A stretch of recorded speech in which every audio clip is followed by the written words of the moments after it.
Okay, shall we start? Before I go to the lecture 4, so a few points that I would like to mention. So in the previous lecture, actually, when I reviewed the video, I think I made a mistake here. I said that the system is LTI, but the system is LTV. Okay, it is mentioned that it's linear time variant, which is LTV, but I think in the pronunciation I said that it's LTI. So it's LTV, just right. Clean this and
Okay, so this is one point. The next one, one of your, are you with me? The next one of your friends asked a question about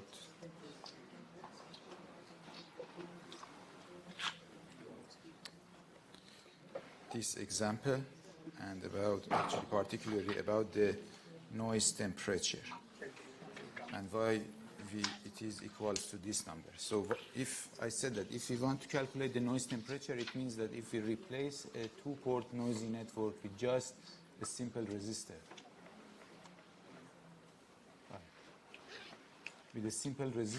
then we can increase the temperature of the environment in such a way that we achieve the same signal to noise ratio in the output. So I mean that if we have a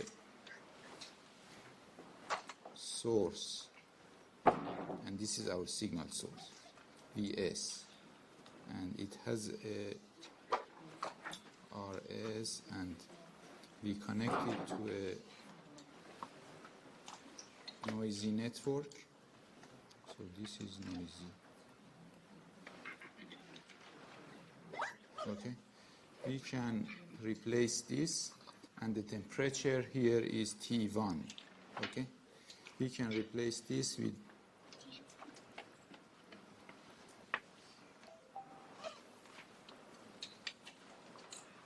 a similar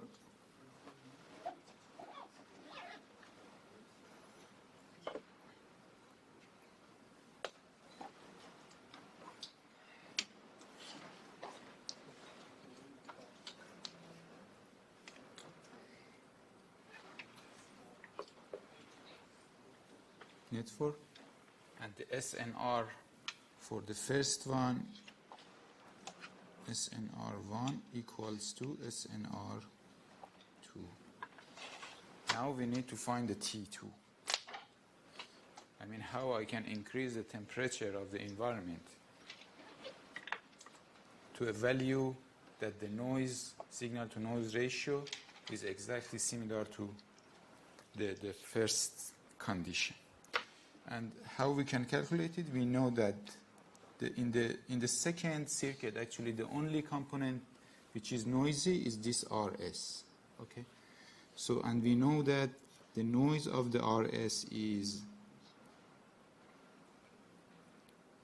square root of 4k T2 Rs B.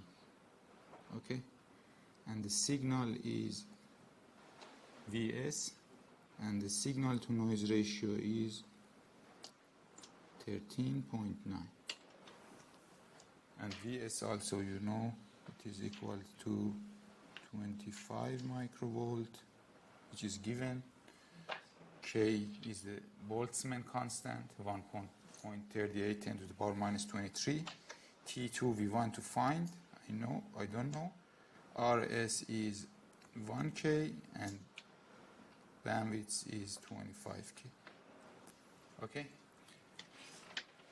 Based on these numbers, we can calculate that T equals to 2343 degree of Kelvin. All right? And then if we change it to the centigrade, it is equals to 2370 of centigrade. And if we assume that in the original case, the temperature was 300 degrees, now it means that this is minus, which is 2, no, I mean that this is the new temperature, and the original temperature was 300 degrees. So the difference between these two, I mean the temperature difference between these two, is this number, 43, 42. Okay? I mean, we need to increase the temperature, the room temperature, from 27 degrees to 2070 degrees, and then the amount of noise that we achieve in the output is similar. Okay? So there was a confusion because you calculated and find this value, but this value is in Kelvin, and then the amount of, and then we have to change it to centigrade, and then how much we need to increase, which is 2042. The next thing is that I just sent an email last night that new supplementary documents is already available in the Moodle for those who did not have or maybe forgot the background information that we need for this unit. Please go through them.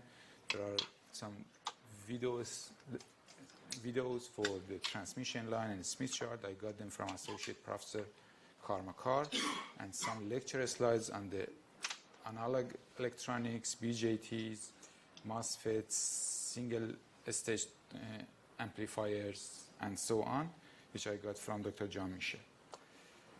They are very good. Go through them. If you have questions, please come to the consultation sessions. Another one is that by end of this weekend, I'm going to upload the assignment 1 question, the question for the assignment 1, and you need to submit your results by end of week 6, which is mentioned in the unit guide, and it is also, it will be appear by the link. The assignment is individual, so everyone should submit 1, okay? And make sure that you are doing it completely. It's a combination of solving and simulation. 2 questions in combination of these 2. And it has 7% of the total mark. One more thing is that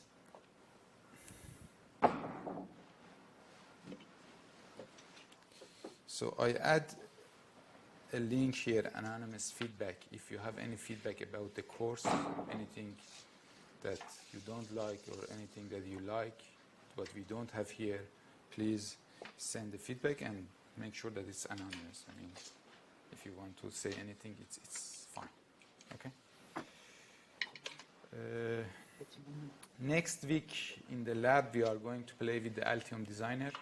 Unfortunately, Altium Designer in the ECSE, we have only 10 licenses. I already applied for another 15 licenses, but if we cannot catch that by the next week, then maybe we need to regroup the groups and do it in the group of 3, the next lab, exceptionally. Hope they promised me that it will be available by end of this week, but in case if we cannot get those licenses, then I don't know. I apologize. I can just say this. And the lecture slides. So previously I tried to upload the lecture slides and then change them for the coming lecture. But when I upload the lecture slide, I'm not going to change that because some confusions happened before. So I'm going to upload the lecture slides at the beginning of each week, and then we are following that in the lecture session. Okay? So any question? All right.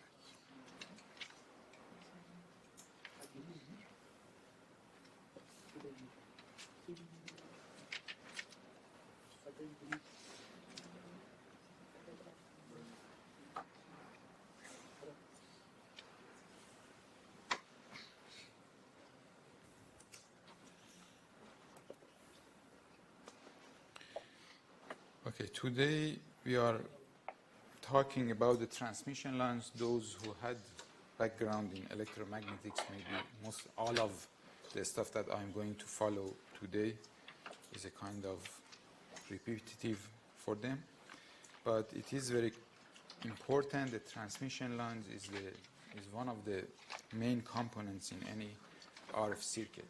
If you want to connect any 2 components, you need to use transmission line to do that. I will talk about it, that why we need to consider the transmission lines and what will happen if we don't have that. One thing that maybe it was useful for your labs, that how we can model a high frequency probe. So usually probes the low frequency model for the probe is like this, that we have a very high parallel resistance and then kind of around between 8 to 20 picofarad of capacitance in parallel. Usually it's between, I think, 12 to 15 picofarad. 12 to 15. And then in high frequency, because of the line that we have, the cable line that we have, then we are going to add some inductor as well. Okay? Most of the time in the lab, you are using the coaxial cables, which could have a BNC connectors, or could have SMA connectors, or could have N-type connectors. Usually we assume that they are 50 ohm. I mean, the impedance of these are 50 ohm, especially in those frequencies that you are using that. In the high frequencies, we will see in one example that in high frequency coaxial cables, impedance changes, and it has a cutoff frequency. But in the frequencies below 10 gigahertz, we assume that those that you are using in lab is 50 ohm. It is dependent. Coaxial cable could be 50 ohm, could be 100 ohm, could be 75 ohm. Depends on the structure, depends on the material and dimensions. But those that we are using in the lab is 50 ohm. For example, you know that when you want to connect your circuit with dipole antenna, the impedance is 73 ohm, and then we prefer to use a 75 ohm cable. But those that we are using in our measurements, we generally assume that they are 50. Okay?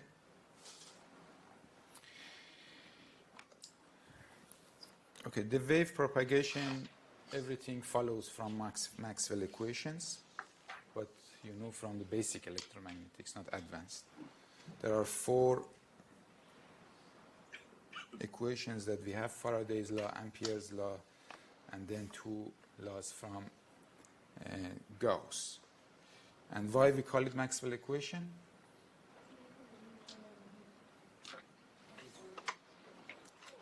Because he did nothing. Yeah.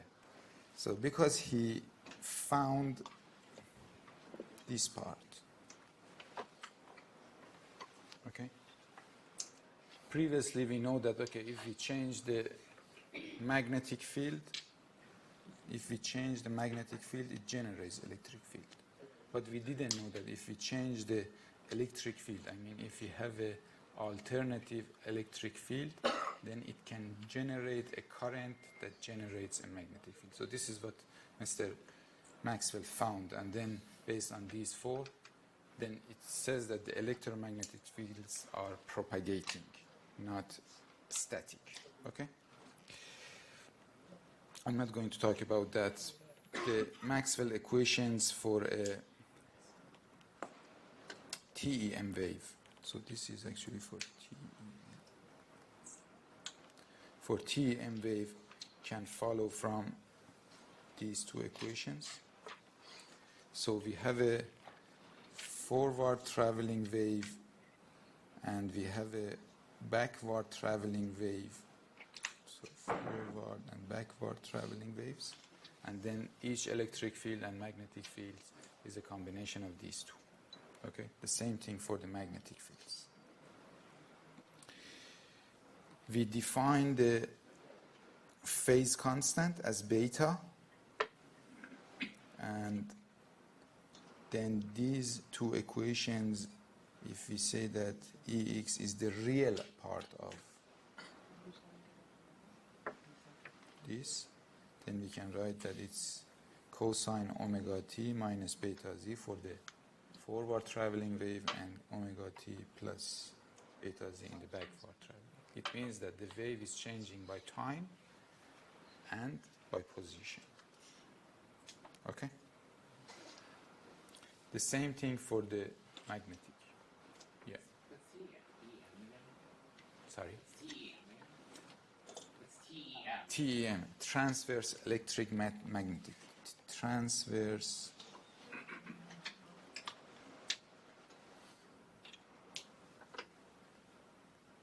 electric magnetic means the electric field and magnetic field is perpendicular to each other and also perpendicular to the direction of propagation.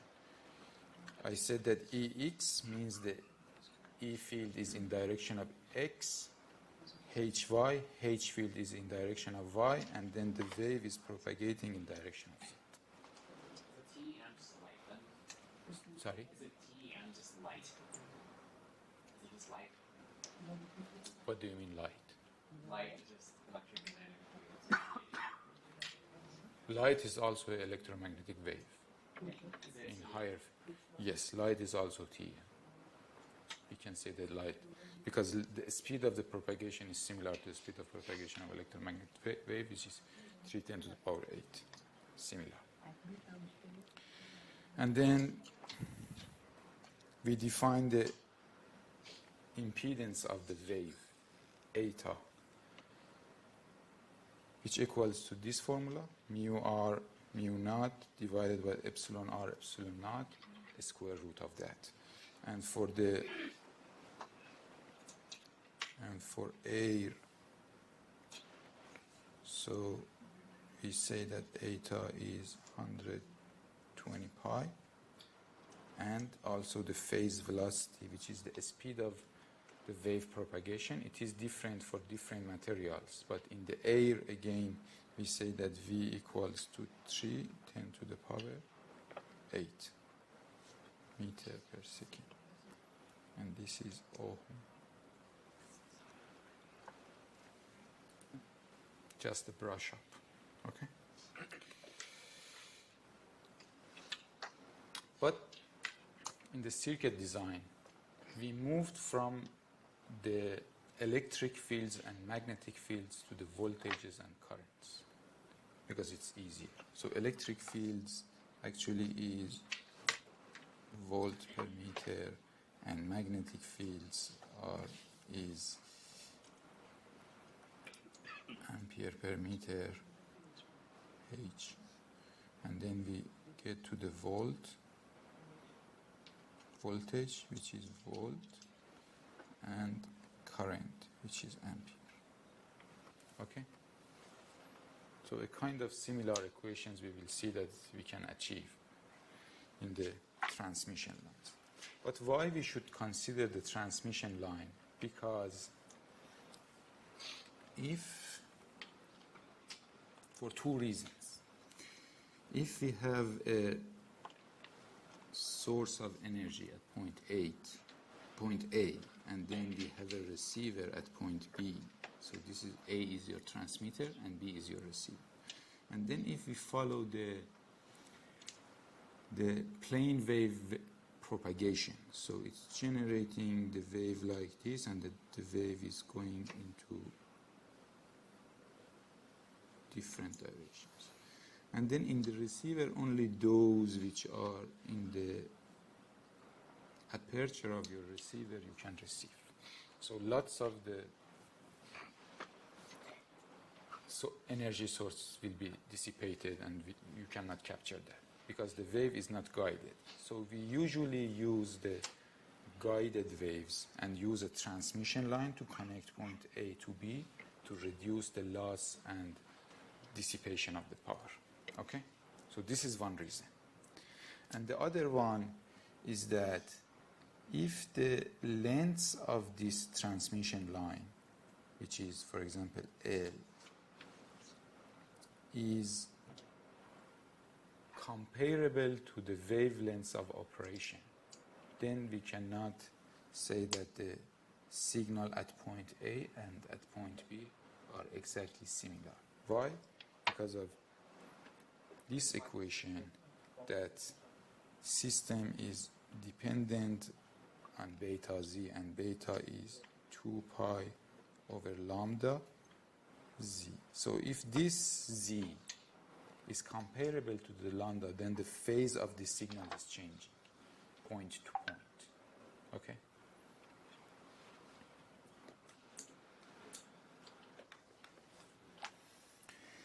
For example, we have an example here.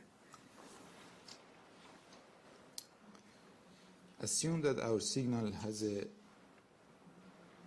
is operating in the frequency of 1 megahertz, and it is propagating in the medium which it has a dielectric constant of 10, and then based on the formula for the phase velocity you can find that the speed of the propagation is this value, and then the lambda is around 100 meters. What does it mean? It means that, okay, one period of my signal is around 100 meters. If I have a circuit board and I use a 1 megahertz signal, my circuit board is usually in order of 10 centimeter, 20 centimeter maximum. So the dimensions of my board is much less than the F1 lambda. So I can assume that if I have a signal at point A, at the same time, if I connect this to point B, at the same time the signal is exactly the same. The phase of the signal is the same, and the value of the signal is the same. If my line is lossless, okay?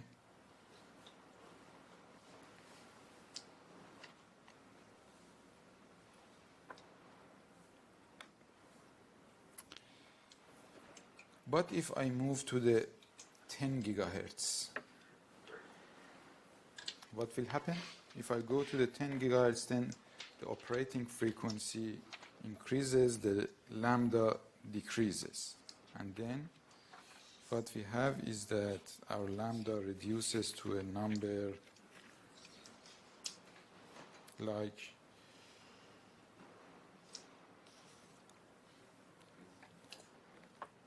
so here lambda equals to Vp, which I derived in the previous slide, divided by this frequency, which is 10 to the power 10, and now it is equal to 0.95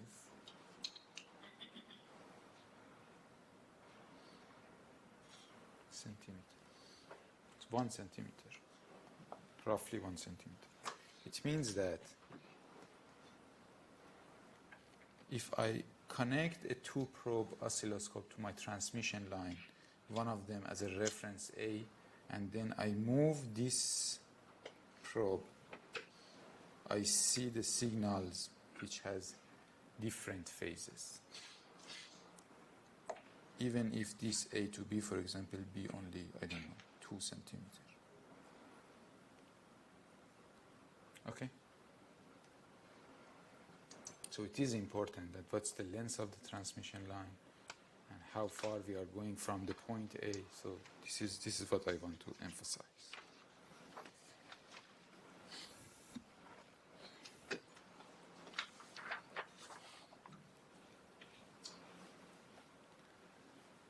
Clear?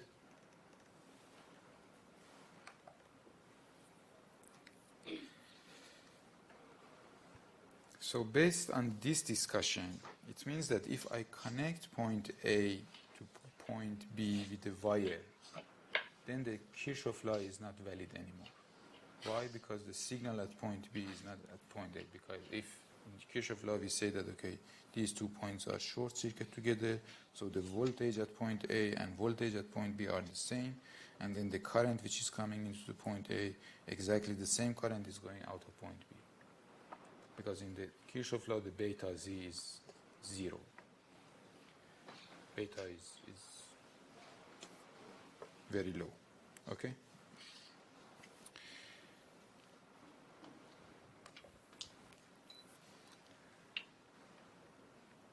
So how we can treat the transmission line in the high frequency? So if we assume that we have two single wire lines, our discussion here is valid for all the TEM propagating medium. So I want to tell you that this is valid for the TEM.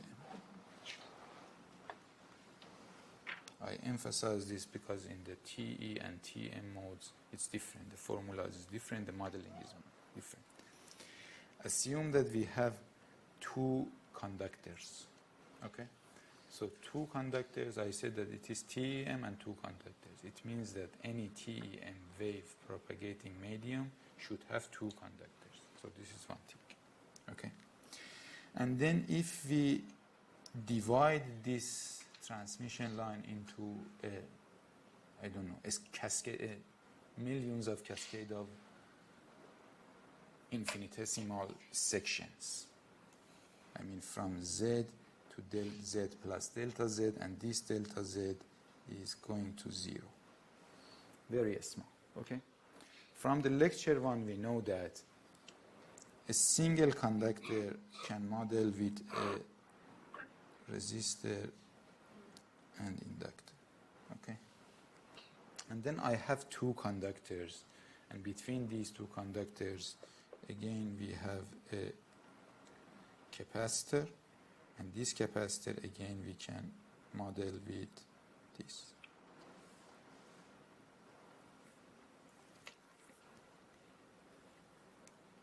The same thing for the second conductor.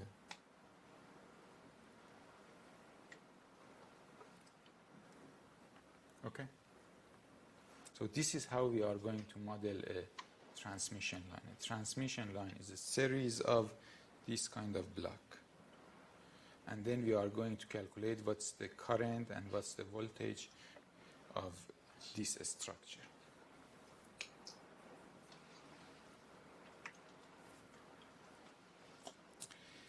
If we assume that our transmission line is ideal, it means that it does not have any loss. So the lossy components, which is this R and this G, could be eliminated. Okay? So an ideal transmission line could be treated as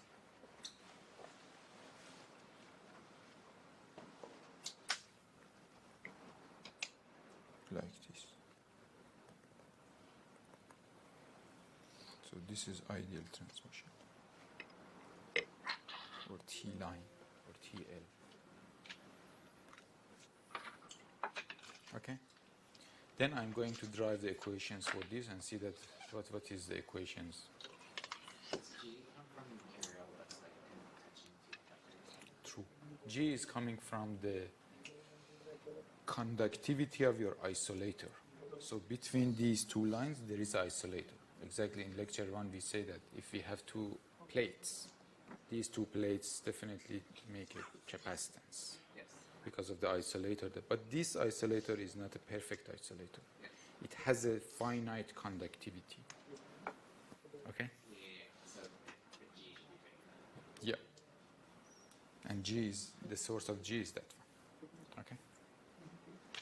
For example, in the coaxial cable, so we have two conductors, one outer and one the core.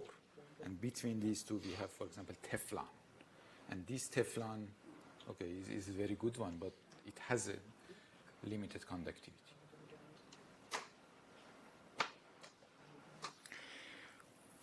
Different types of transmission lines we can see in the market. The easiest one and the worst one is the two-wire line. Okay, so two-wire lines, you can see that we can use two wires like this, the wire 1 and wire 2, and then the material between these two, the material between these two filled by a substrate with the epsilon, with the permittivity of epsilon r, and then the distance between these two is d. And based on this epsilon r, this d, and the a, we are going to calculate the values for that L, C, R, and G. And this is one transmission. You can see the electric field and magnetic field of this, and the main disadvantage of this transmission line is that it is radiating some of the fields out of itself. Okay? I mean, the fields are not confined inside the structure, so it can be a source of interference for the other things. And it's not very usual to use this kind of transmission line in the RF design. Usually maybe you see that your TV, I don't know, on the roof, they are going to connect it to your, the antenna is going to connect to your TV by a two-wire line. It's very rare to use this. Usually today they are using coaxial cables for that. Okay? So the main drawback is that the electric field and magnetic field, it can go to the infinity. The next one is the coaxial cable, and this is the structure. I said that in the coaxial cable we have an inner conductor and then an outer conductor, which is this one. And then between these two we fill with a material which is usually polystyrene or polyethylene or a Teflon. And these materials has low dielectric constant and also a very low tan delta, which is the loss. So the dielectric constant of these almost between 2.1 and around 2.4, and tan delta is less than, I think, 10 to the power minus 3. Okay, so they are very good isolators. So tan delta, what's tan delta? We had in lecture 1. The imaginary and real part of the epsilon. So epsilon r is epsilon prime plus j epsilon double prime. And then tan delta is the ratio between these two. And this is the part that we don't like, and it comes, I mean, this is the source of loss. So when the tan delta is very small, means this part is very small. So a smaller tan delta, better the material as an isolator. Coaxial cable is very usual in the RF circuit design. They use for, I mean, we have coaxial cables working up to 50 gigahertz, 60 gigahertz frequency. And it is mainly used for connecting equipments together or standalone devices to the equipments for the measurement. And it is pure TEM. Another advantage that it has, that you see that the electric fields and magnetic fields are definitely confined inside the cable. So it does not have any radiation or any interference with the other objects around. And because of that, yeah, it has a very good performance, even if in frequencies up to 60 gigahertz. The next one that we use on the circuit board design is the microstrip lines or coplanar waveguides or strip lines. So those are actually planar transmission line. So planar transmission line is mainly used for connecting components on a single PCB board. So you have amplifier, you want to connect it to the next level, which is a mixer. So you should use a transmission line, and this transmission line we can model with the microstrip line. So microstrip line has a conductor in the bottom layer, and then the line which is carrying the current or the magnetic field between these two is the top conductor. Okay? And again, okay, one thing that I forgot to mention here, that the properties, I mean the L, C, R, and G of a coaxial cable is defined by this value A, value B, and this epsilon.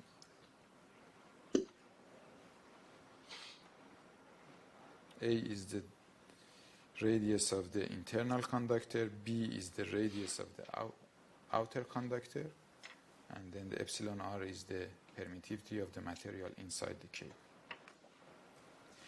Here, the properties of the transmission line is calculating by, again, the epsilon R of the substrate, the material that we use for the substrate. It could be different type of materials with different epsilon R or tan delta. The widths of the track that you use, we will do this in next lab. In the Altium lab, you have to design a transmission line. And then with the height of the, I mean the distance between the upper conductor and the ground. So it does make sense, because this height is important for the capacitance that we have, and then the epsilon R again for the capacitance that we have. the widths of the line, again for the capacitance that we have for the line and also for the inductance. If you look at the fields here, if we increase the epsilon, so this is for example, epsilon r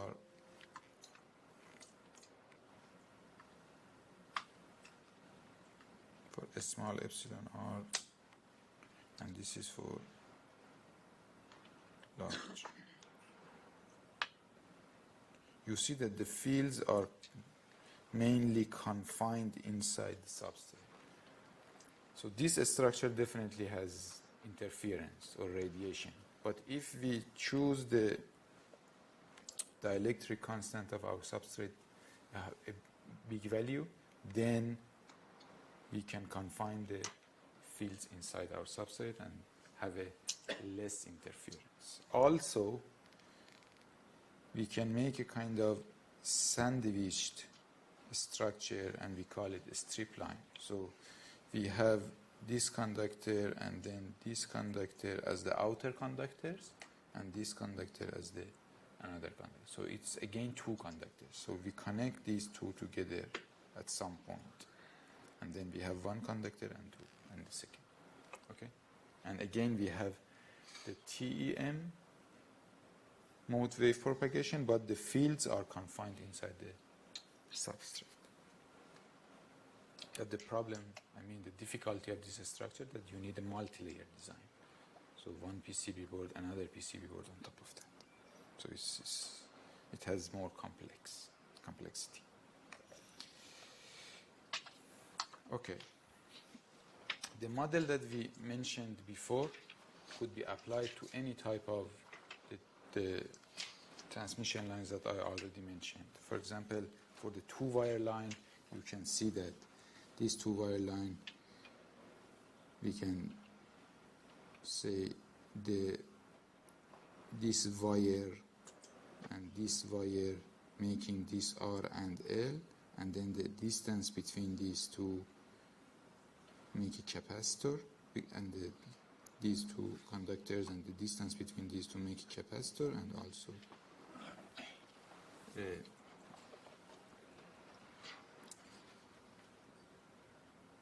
conductance. Here again we have one conductor and then another conductor in the out. So again we have a capacitor between these two, and also on this line, we can model it as RL, and again the outer shield also we can model it as RL. So this is applicable for any kind of transmission line that supports TEM mode wave propagation. So the equations that we follow is the telegrapher's or telegraphist equations. Okay. How we can model a transmission line? Okay. So here at this point, if we write down the KVL and KCL in this one, sorry, KCL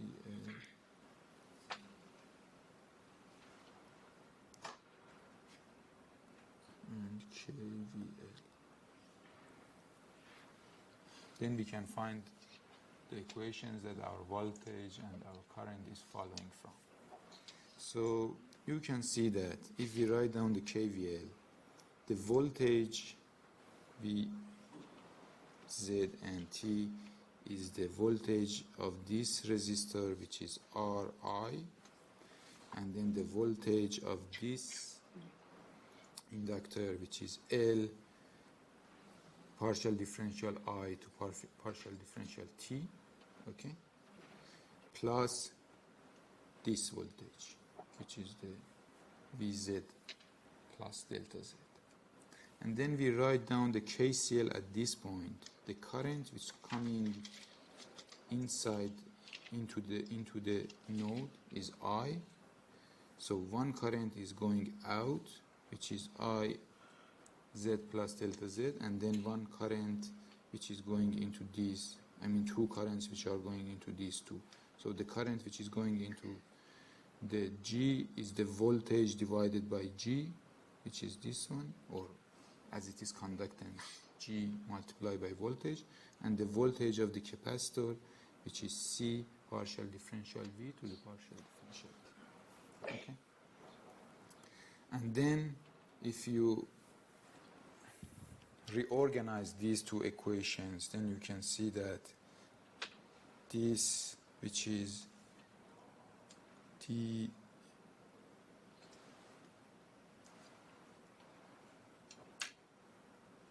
V to dz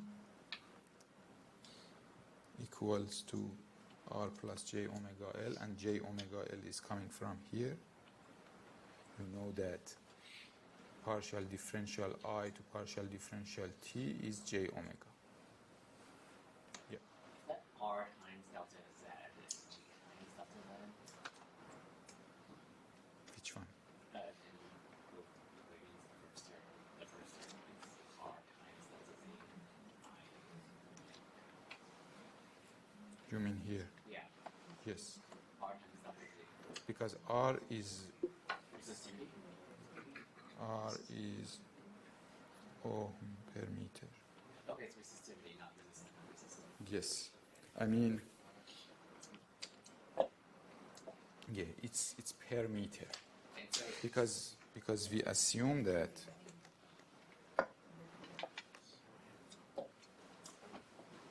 this is the resistivity of a very small part of the line. Okay? G is also resistivity. G is conductivity of the isolator.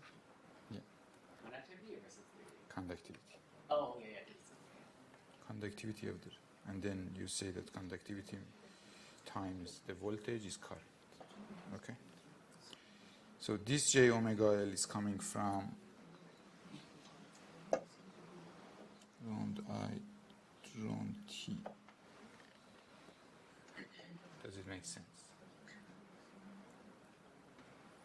Because I is I naught e to the power J omega T.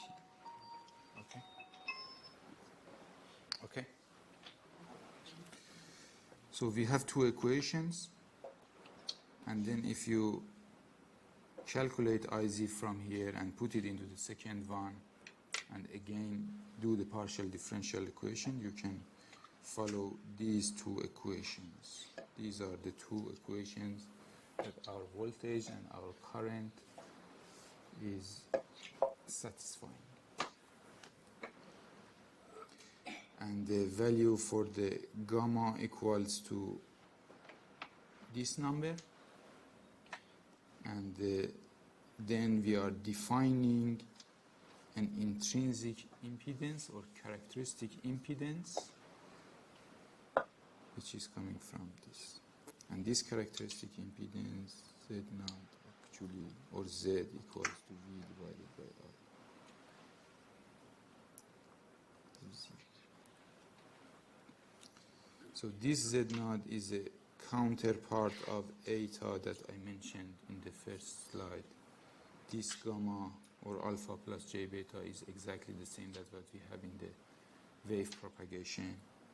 And then these are L, G, and C. For example, this L is a counterpart of the mu. This is a counterpart of the sigma, and this is the counterpart of epsilon, and this R we don't have in the air.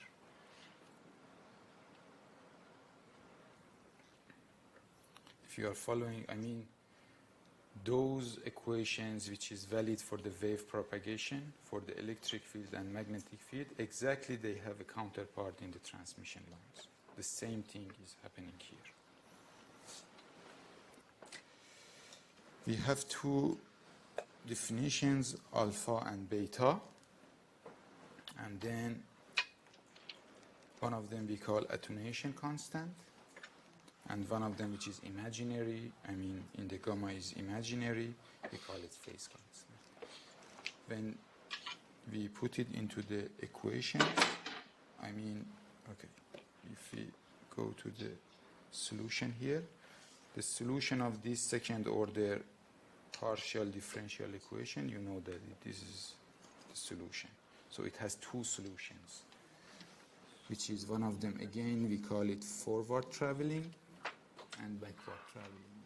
Exactly similar to what we have in the electromagnetics. And this gamma again is alpha plus J beta. The same thing we have for current. So it has again two solutions, I plus e to the minus gamma z plus I minus e to the plus gamma z. So these two are the solutions for that second order partial differential equation. And this is what I mentioned, that this Z naught is this definition, V plus I plus V minus I minus, but we have a minus here. This is important to consider. And why we have minus here?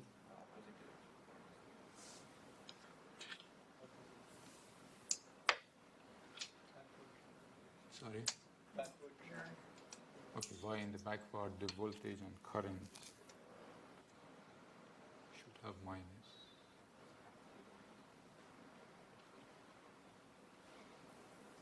From electromagnetics.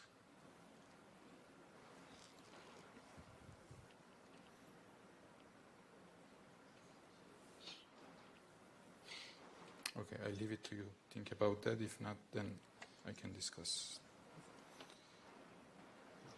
But it's important because of this minus we can calculate the reflection. Everything we can calculate because of this minus. Reflection coefficient, everything. Okay? So, and then simply based on this definition, that intrinsic impedance, we can write down the IZ based on the voltage that we have, the forward voltage and backward voltage. So we can write this one, and then in the calculation of power, we just need only one of them, voltage. So the power equals to 1 squared V I conjugate, and actually real part of V I conjugate. So if I know V plus and V minus, then we can easily find the power. If the line is lossless, it means that it does not have any resistivity or conductivity. What I mentioned before, that it's a ladder of L and C, then R equals to G equals to 0, and then these definitions simplifies to characteristic impedance of a lossless line. The lossless line does not have any attenuation, so if we generate any power at the beginning of the transmission line, exactly the same power we can receive at the end of the line.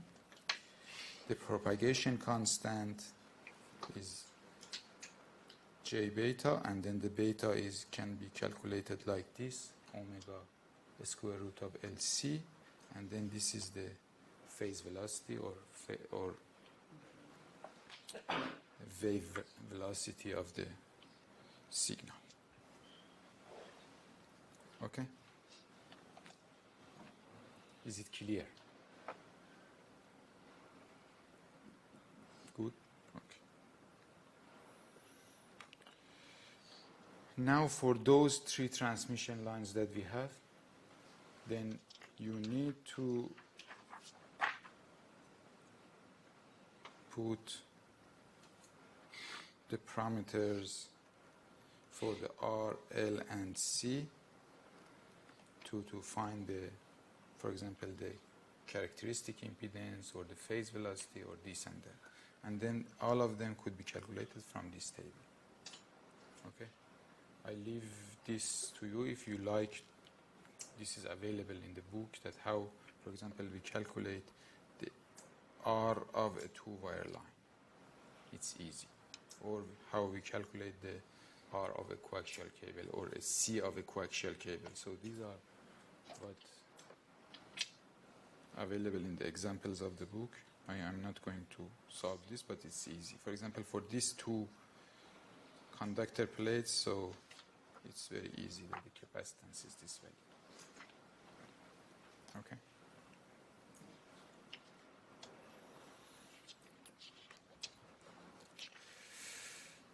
And then microstrip line is a bit more complicated. For microstrip line, because the structure is not homogeneous. What does it mean? It means that so parts of a field are inside the substrate and parts of the field are coming out of the substrate and then again go into the substrate. So we have two medium. It's not only one medium. So we have epsilon r, and then in the top we have epsilon naught. It's air. Okay. So the calculation for the characteristic impedance and the, for example, phase velocity are a bit difficult. There are lots of empirical equations available in the literature that shows the characteristic impedance of a microstrip line, and this is the simplest one. In this simple formula, actually we assume that the width of the transmission line comparing to the height of the substrate is smaller, and in the second one we assume that W over H is greater than 1. Two assumptions to make it easier. First, the thickness of this conductor, which is T, we assume that T is 0. Okay, but this has a thickness. For example, in a PCB board, it's 17 micrometer or 35 micrometer or 70 micrometer. So it has a value. And the other one is that okay, this Z is independent of frequency.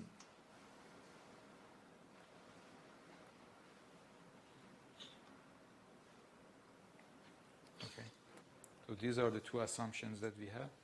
There are another formulas available in the literature that they consider these two, and they are big formulas to calculate the characteristic impedance of a transmission line. In these two graphs, you can see the, okay, another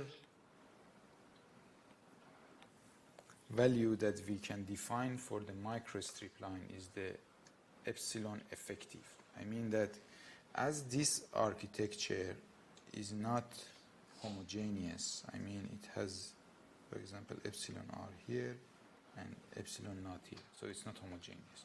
So the epsilon for this structure is not the value epsilon r or epsilon naught, it's something between these two. Okay, and then we say that okay, we can replace this with a medium that it has a epsilon effective, and the epsilon effective is calculated by this formula and this formula.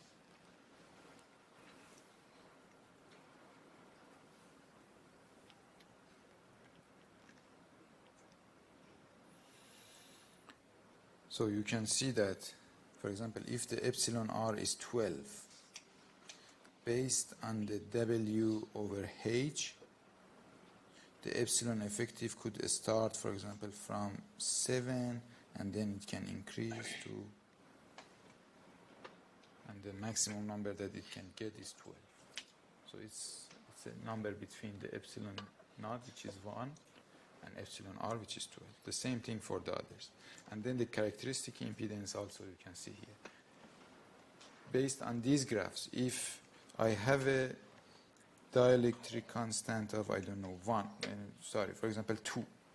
If I have a substrate, its dielectric constant is 2. And then the W over H, what should I select if I want to achieve a 50 ohm transmission line, which is 2, 3, 4, 5, for example, at this point.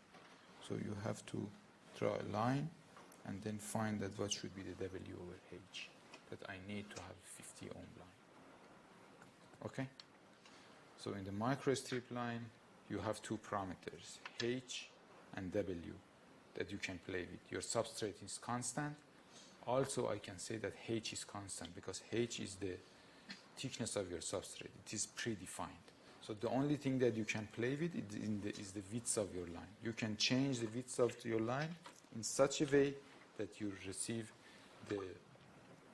that you obtain the desired value for the impedance. For example, 50 ohm line or 100 ohm line or any value. Is it clear?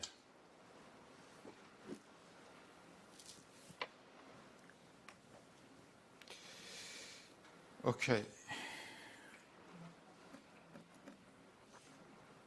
Is it very boring today? So now we can make it a more interesting. Reflection coefficient. Reflection coefficient. Okay, everything in the RF design has a relation with this topic.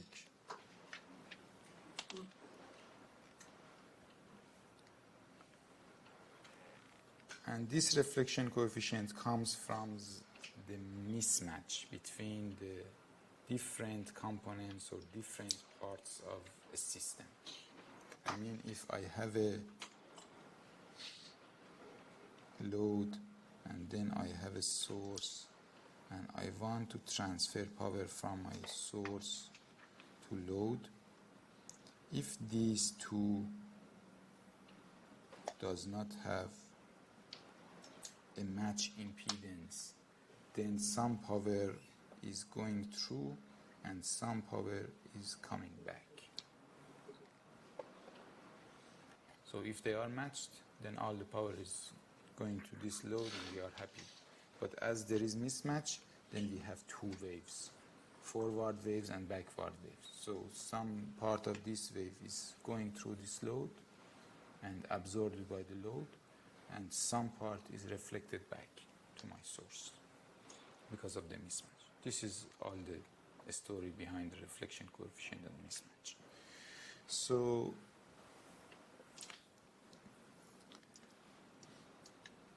we define the reflection coefficient as the ratio between the backward traveling wave by forward traveling voltage. Okay, so this is the basic definition for the reflection coefficient. I mean, if there is no backward wave, if nothing reflected back from my load, then we are happy, and then if V not equals V minus equals to 0, then there is no reflection coefficient and we are happy. Everything is absorbed by our load. Okay? So based on the equations that we found for the voltage on a transmission line and the current that I said on the transmission line, we can find that if we have a wave coming at this location, if I send a wave, then the reflection coefficient that I see at this point depends on the impedance of my transmission line and the impedance of my load. If these two are equal, then there is no reflection coefficient. If these two are not equal, some part of the wave is going to reflect back. This is what we want. So this is the definition for the reflection coefficient, and ZL is the load impedance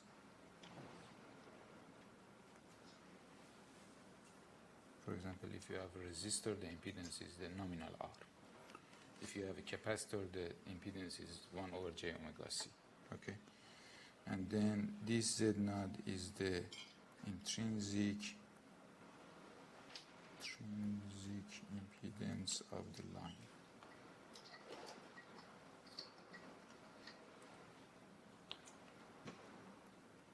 Of transmission line. Okay.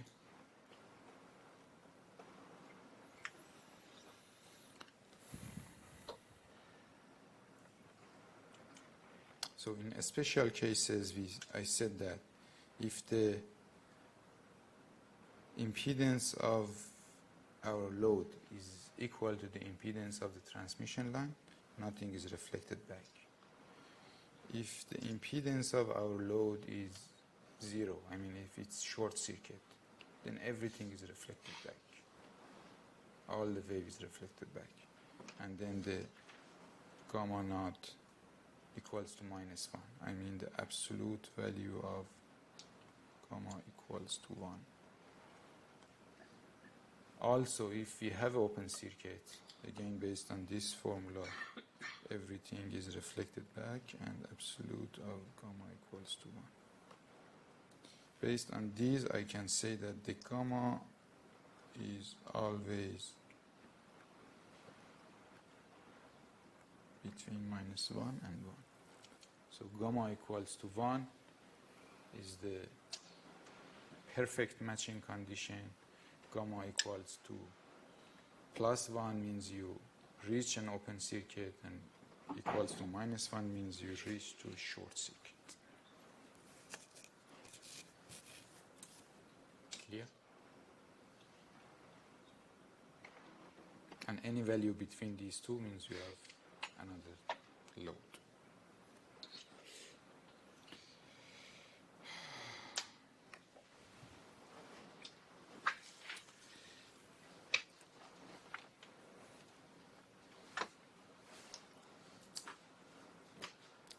So assume that we changed our coordinating system into this, that I assume the origin of my coordinating system is the point that our load is located, and then I have a transmission line, and then I'm looking into this transmission line, for example, at the distance of B equals to L. Okay? Let's see what will happen on this transmission line. I mean, what is the value for the voltage and what's the value for the current on each point of this transmission line, because D could be any value, L could be any value. Okay? So the voltage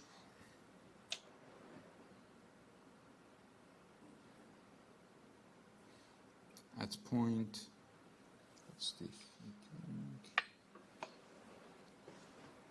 Okay, the voltage D at point any value for D is calculated by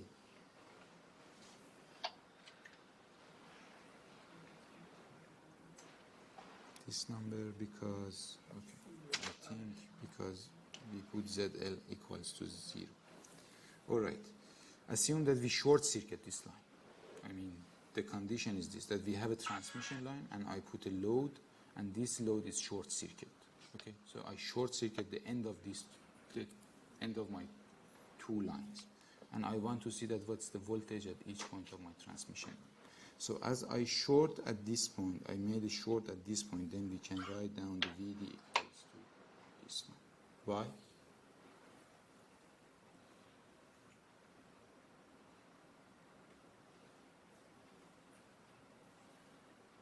Why we can write like this?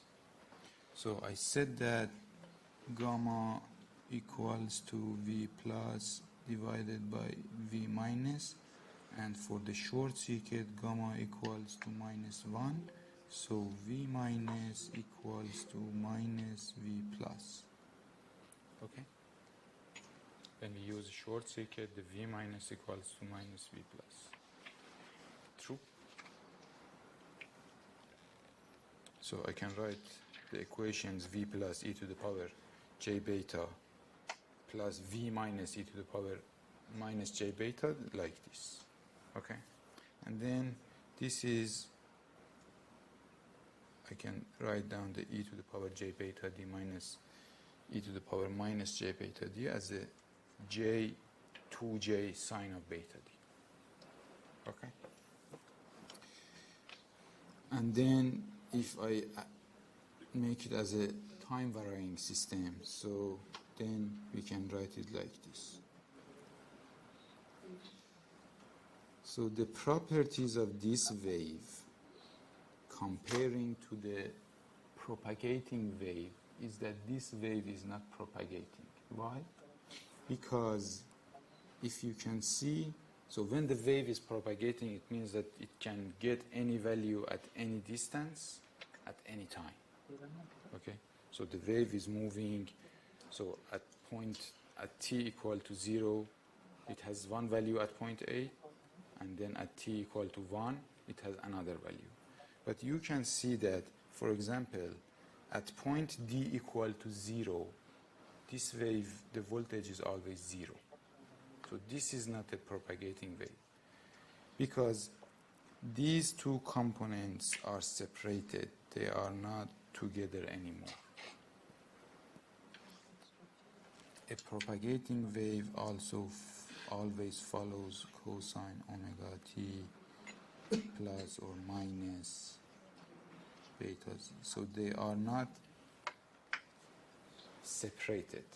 They are together always. But this wave, so the element of the d and element of the t are separated. So they are working independently. And based on this, I told you that if we put d equal to 0, always the signal at d equal to 0 is 0. And it does make sense because we short circuit this point. We short circuit these 2 points with this ZL equal to 0, and then it's always 0. At that point, it's always 0. And then by changing the time, you can see that the value for the wave is changing at different positions. But for example, at this point, at this point, at this point, at this point, it's always 0. It doesn't change. Never does. It does not change at these special points.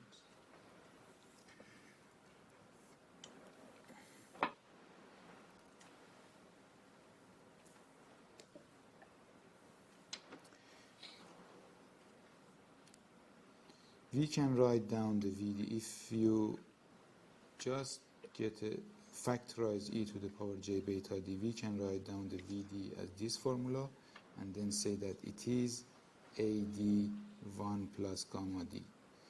This 1 is the forward traveling wave, and then this gamma d is the backward traveling wave, and this AD is the amplitude of the signal. So this component is for forward and this component is for backward. And it makes a kind of a standing wave because this wave does not propagate. We define SWR as the maximum voltage that we can achieve on this structure to the minimum voltage that we can achieve, or maximum current to the minimum current, and then we can say that it's like this. I'm going to solve this in one of the exercises. This is something that engineers usually follow. The engineers does not talk about the reflection coefficient. Usually they talk, for example, the VSWR or SWR of a system is 2 or 1 or 3. So this is a kind of definition that how good this system is matched. It means that how much a standing wave you generate on this transmission line. If the value of the standing wave, I mean the component that you are making on this transmission line as the standing wave, which is the source is the reflection coefficient that you had at the load, is high, it means that you have a poor matching at your load. If the VSWR is low, I mean the difference between the maximum wave, the maximum voltage and minimum voltage that you are low, it means that you almost transfer all the power to the load. So nothing is standard on the transmission. This is the physical representation of this phenomena. Yes. A is this one. What is it? It's here. Physically, what is it? This is the amplitude, I mean the amplitude of the signal, and then I said that this is the amplitude, or we can say that this is the forward traveling wave. So this is exactly the forward traveling wave. Yes. And then we have a forward traveling wave plus the backward traveling wave, which is again the forward traveling wave multiplied by the gamma. And what is regular gamma versus the Gamma is this one. What exactly is gamma? So gamma naught is something that we calculate at this point. Gamma is something that we calculate at the other point. Okay, piece of gamma. The amplitude is the same, but the phase is not the same. So the amplitude of gamma is the same, because amplitude of e to the power j, anything is 1. Okay? But the phase of gamma is changing. For lossless, Sorry? for lossless system. For lossless, true. Yes, true. I mean, we assume that our system is lossless. I think I should mention this, but we assumed all of these are for lossless system because I put J beta here, not gamma. Okay?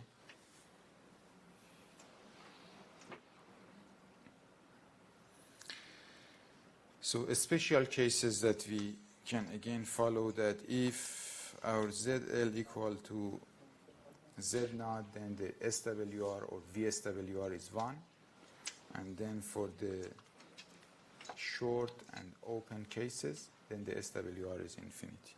So we can say that SWR is something between infinity and 1.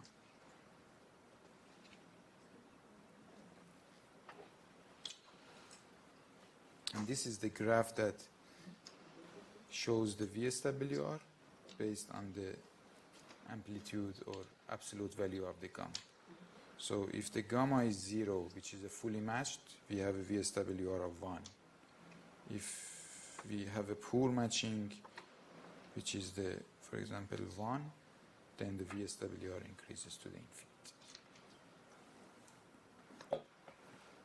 So it's a kind of measurement for the RF engineers, that how much power, instead of delivering to the load, is standing on the transmission line. This is the physical representation.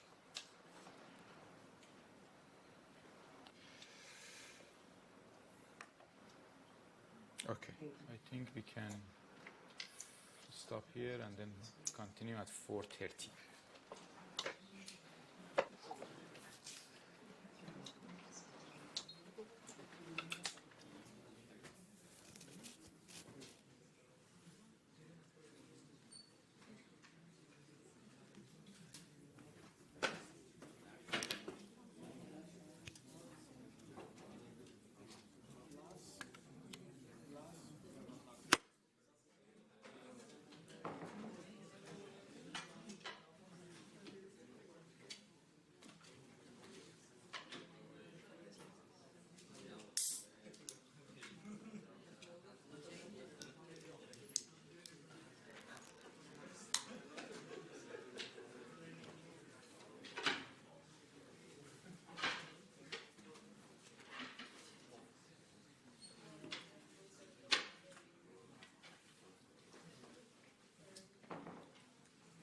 Today I sent an email of this to you. Okay. It's very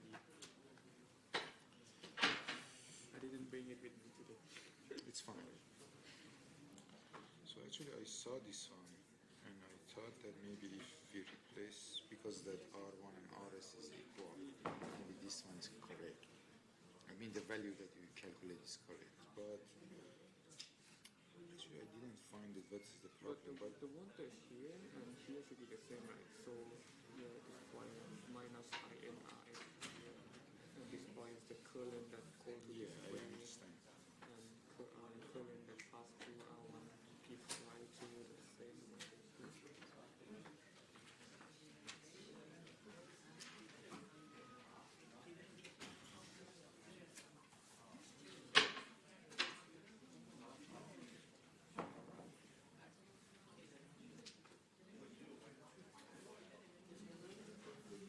Because in another method that you do, kind of you didn't take this current and the current that go to output. Sorry. What did I do? The method that you did, you didn't take the current to the output current out. So I want at that moment I didn't understand, so I did this my own method, and it have the same result. In the one that you shown in the class, Yeah, like you yeah, go to just this loop, just this loop. okay. You didn't go to this loop as well.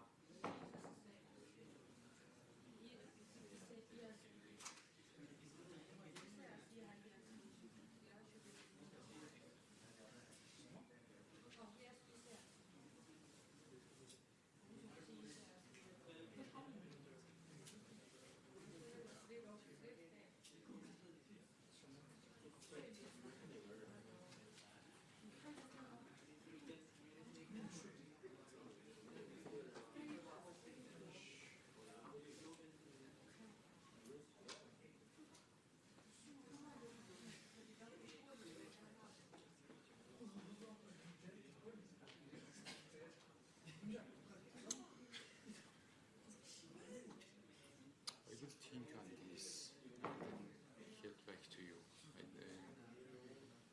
I don't know that because your assumptions I think is correct. You can say that the voltage at this point and this point are Yeah, the the current same, can go into output as well. and then you say that okay, this current is passing through this resistor, and this resistor, all of them. Plus the one that you did, you just do the loop here. But Yes. yeah, luckily the same output, the same. Okay, I will think on this and then Plus tell you that okay, which one is correct. Because for different values of R1 and RS, then it shows different results. Of course, it shows different. So I don't know. Maybe you are right. plus with other sort, with the voltage sort here is fine. And Yes, so true. for the current sort. Yeah, for current, yeah. You say that okay, the current is partially going here and here. I will think on this and then get back to you. Okay. Anything else?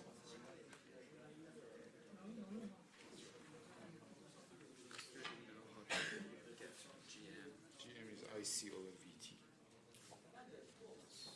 GM equals to IC over VT. But this one is IE 1 milliampere. Yes. So we don't have IC. So Yeah, I think we say that IC equals to IE. Yes. Because I mean it's 1 milliampere divided by 20. What's that one? 26 millivolts. It's like that. but I couldn't find the IC from outside. IC is this one. We can say okay. IC equals to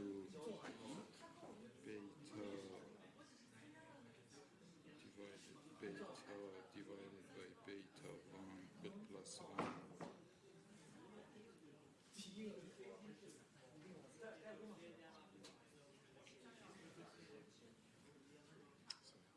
So this is IC divides beta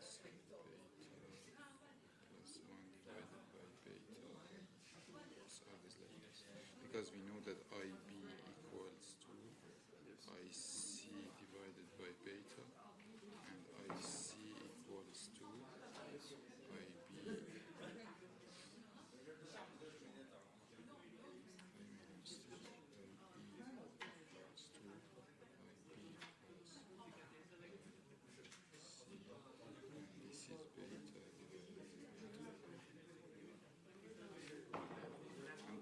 value is 50, so it's 50 divided by 51, which is almost 1. You can calculate that, 50 divided by 51, and then put here, it should be this. Okay. Thank you.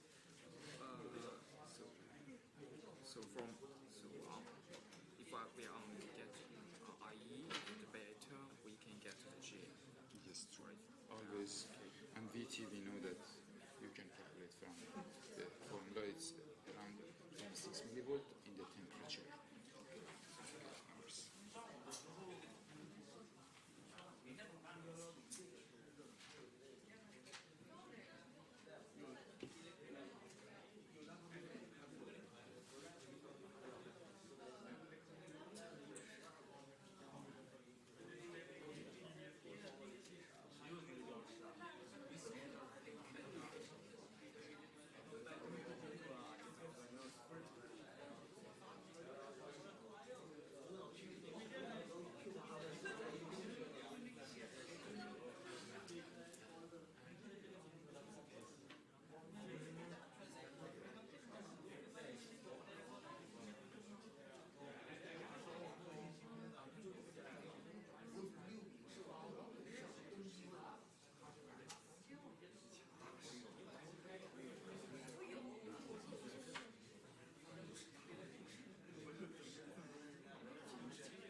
Okay, shall we continue?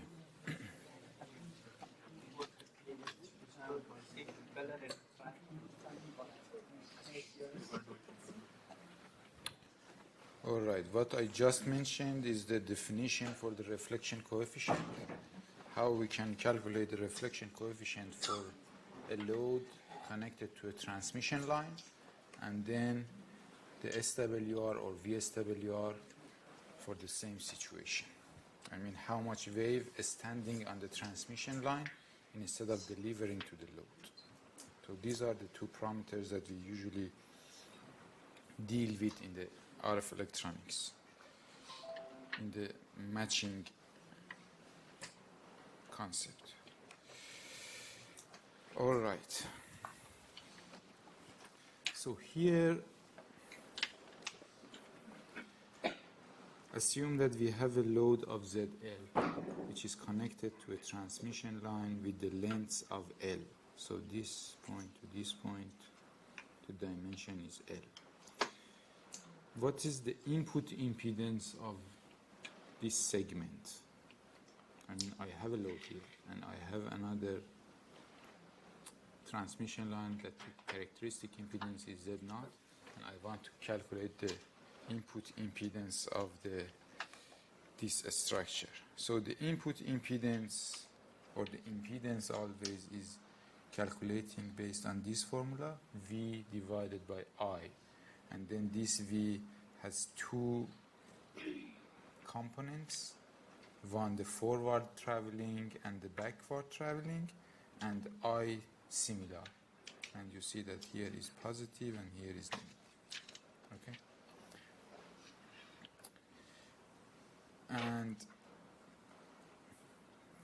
And you remember from previous slide that this is,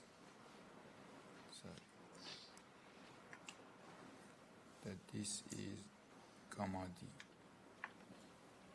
Okay? If we replace the value for the gamma that we calculated before, that gamma equals to ZL minus Z0 divided by ZL plus Z0, then you will reach this formula, and this formula is for lossless transmission line. If it is lossy, then you have to replace this tan beta D with tan hyperbolic gamma D, and the same in the denominator. Okay? So for lossless line, which we assume in most of the components that we have, the input impedance at the point D away from our load is calculated based on this formula. I'm showing two special cases here for short circuit and for the open circuit. So if we put a short circuit, it means that our ZL, so in the short circuit, ZL equals to 0.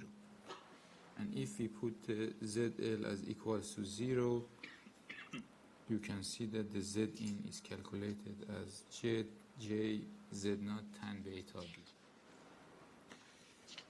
If I show the voltage and current and the impedance, you see that, for example, at D equals to 0, the value is 0. But when we move from the load, for example, I moved by, I don't know, this value, then it goes to the infinity, again it comes back, and it goes. So it could get any value in the coordinating system. The same thing happens here in the open circuit. In the open circuit, then again ZL is infinity, and based on this formula or directly from calculating the V and I, then the input impedance equals to minus J Z0 cotan of beta D. Again, at d equals to 0, the impedance is infinity, but for example here, which is lambda over 4, it is going to 0. Also here, which it goes to the infinity, is lambda over 4. We will see that. Because if you put d equals to lambda over 4, then beta d equals to pi over 2.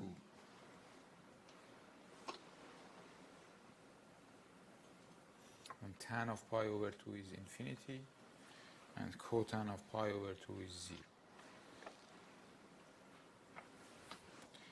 I have a short circuit. I moved from short circuit lambda by over 2, and then I see open circuit. The same thing for the open circuit. I have open circuit somewhere. I moved lambda by over 4, and then I see a short circuit.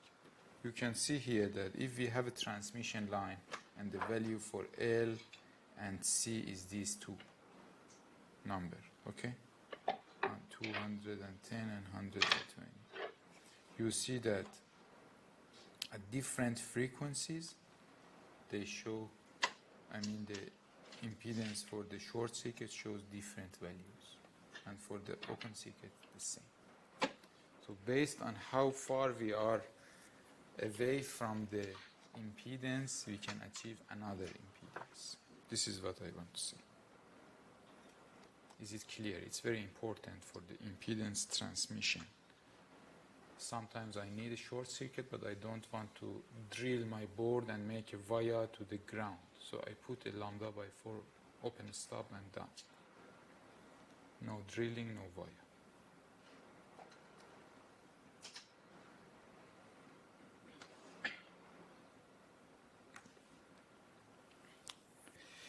This is what I mentioned, a quarter wave transformer.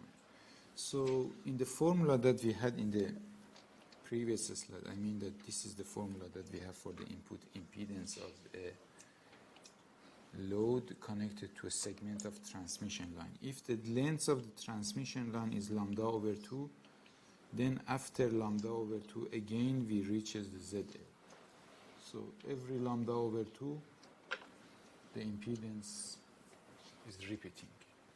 Okay? This Z in if the length is lambda over 2 equals to ZL. If the length is lambda over 4, then if we put lambda over 4, then this one equals to pi over 2, and we can say that this is infinity and this is negligible comparing to this is negligible comparing to this part, so these two are omitted, and then it is Z naught squared over ZL. It means that I have a load ZL, and after a lambda by 4 I have a load Z naught squared to ZL. This is very important for changing impedances in the RF circuit. I have an impedance ZL, and I need an impedance which is the value is Z in. I know that, okay, I have a transistor and the input impedance is 25 ohm, but I want a 50 ohm. So I put a impedance transformer with the length of lambda by 4 and then calculate the characteristic impedance of this line, which comes from this formula or this formula. Z naught is a square root of the load that I have. I have Z in I need, and then I make a lambda by 4 line. I see 50 ohm at this point.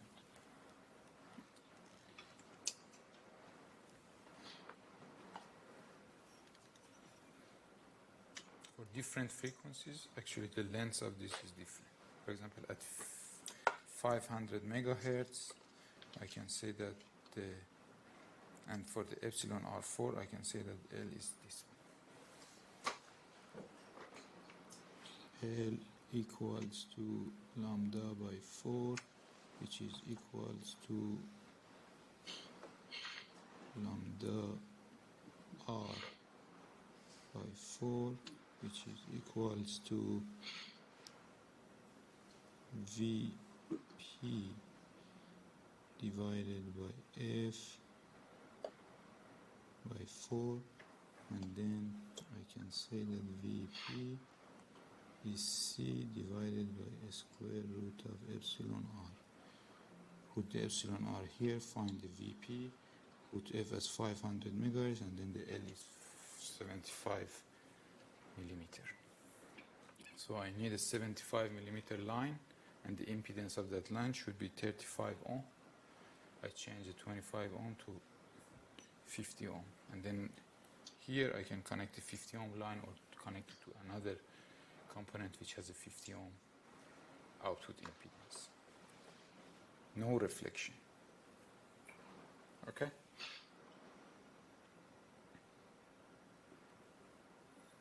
Is it clear? It's very important. Is it clear? Can you explain again? Very Okay. fast. Good.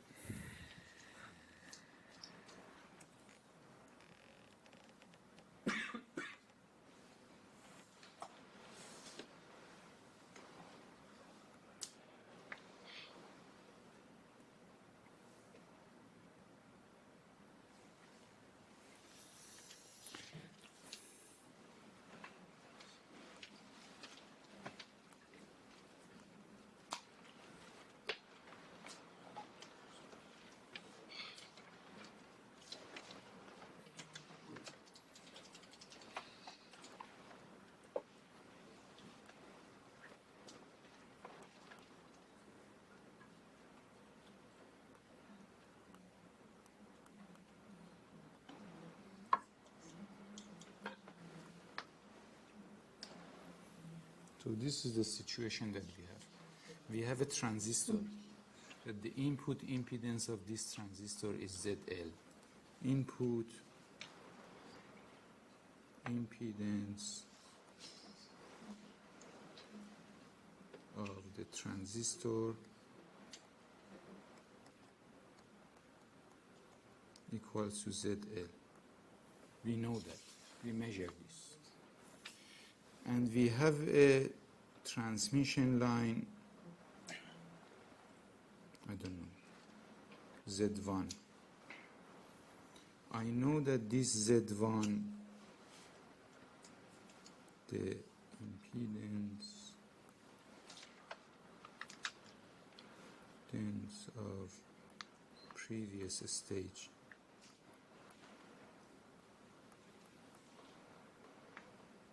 equals to Z1. Okay?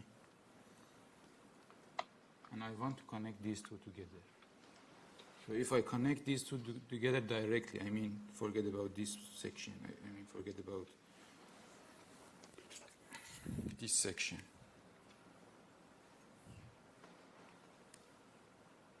Assume that we don't have this section. Okay? We directly connect this Z1 to the input of this. What will happen? We have a reflection, and this reflection gamma comes from this ZL minus Z1 divided by ZL plus Z1, which could be a big reflection. Lots of your power will be dissipated. I mean, change it to the standing vein and does not deliver to the load. What should we do? We put another transmission line. And the length of this transmission line is lambda by 4 at our operating frequency. We know that what's our operating, for example, it's 1 gigahertz or 500 megahertz in that example. We know the operating frequency. So we know the length of this line. The other thing that we should find is the impedance of this line. If we follow this formula, that if Z naught equals to ZL Z1, then everything is matched. We say that we transform the ZL to Z1. This is a lambda by 4 transform. Clear?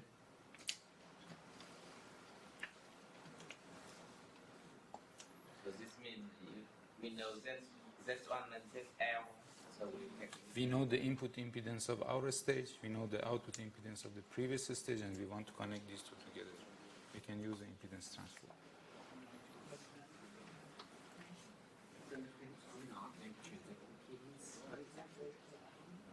Intrinsic impedance Z0 equals to L over C of the line.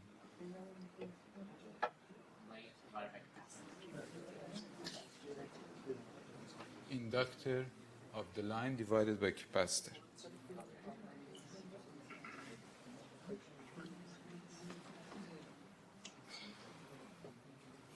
So when we model a transmission line by this, so the intrinsic impedance is L divided by C. L divided by C. If it is lossless, I mean if we don't have this R and we don't have this G. Okay? L1, L2 Which one? L1, L2. All of them are, yes, all of them are the same. These, actually L1 and L2 together is L. Yeah, okay, cool. Question?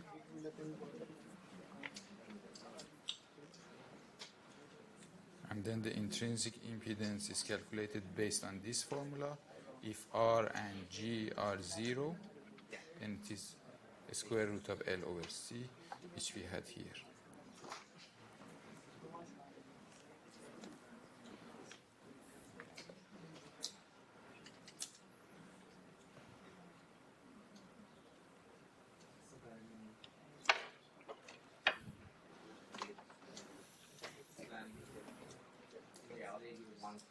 Rearrange the formula to solve for Zn, and then because Z naught is defined by U, and then we change ZL to Zn. No, we cannot change ZL.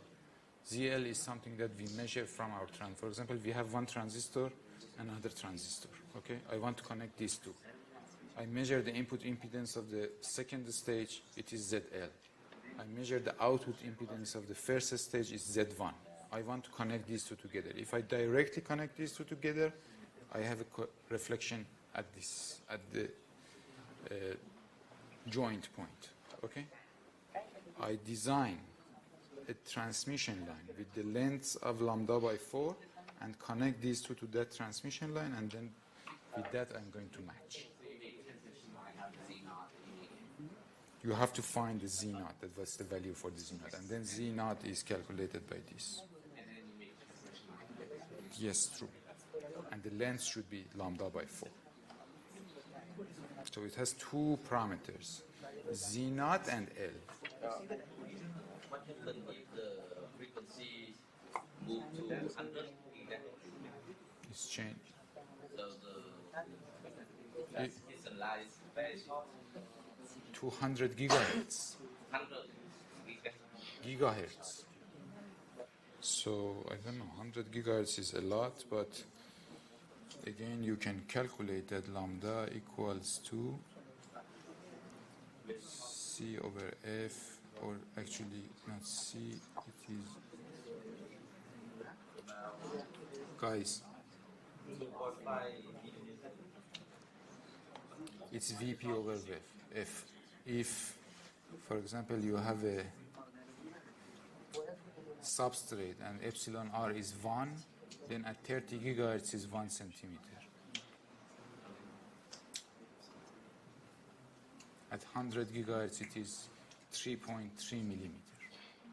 3.3 millimeter is one lambda, and lambda by 4 is less than 1 So millimeter. it's difficult to apply the system theory to the It depends.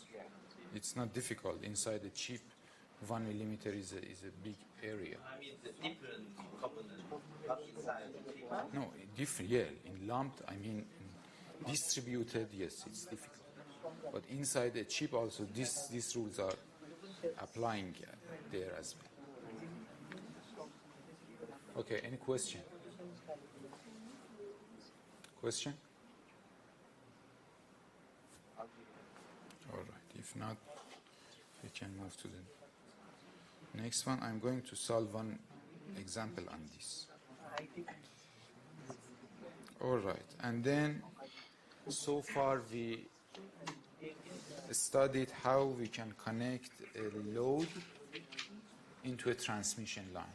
But now if we connect another source to the other side of this transmission line and see that how much power we can transfer from our source to our load, which is our interest.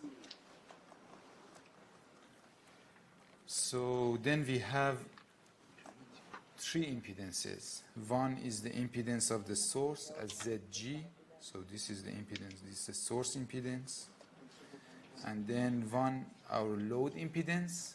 And then one, our transmission line impedance. If these are different, then we have reflections at two planes, plane 1 and plane 2. Okay? And then let's see how much power we can deliver to our load. So we are defining 4 parameters as gamma L, gamma S, I mean the reflection coefficient at the source point, the reflection coefficient at the load point, and then gamma out and gamma in, the reflection coefficient that we see into the line at the source point, and the reflection coefficient as we see into the line at load point. Okay? So these are the 4 definitions. So gamma L is actually ZL minus Z naught, ZL plus Z naught. This is what we have seen. The same thing we can define for the source, but the impedance is ZG. So ZG minus Z naught and ZG plus Z naught. And then we saw that the gamma on the transmission line based on the gamma L is coming like this. And we can say that it's gamma in if the length of the transmission line is L. The gamma D equals to gamma naught e to the power minus 2j beta d. And if d equals to L, then we see that our gamma in is this value. Okay? The same thing for gamma out. So I know that what's gamma S, and then I moved on the transmission line. We can say that the relation between gamma out and gamma S is this one. Clear. So, and this is the basic definition for the voltage that we have. I want to see that what is the value of the power. The thing that I want to calculate is the value of the power at port 1 or at the plane 1. Yes. It's the impedance of the source. Source has one impedance, output impedance, you can say. We usually say that the source has a voltage. I mean, we model a source as a voltage source or current source and one impedance. We can say output impedance. I mean, if you change the position of these two, nothing is changing.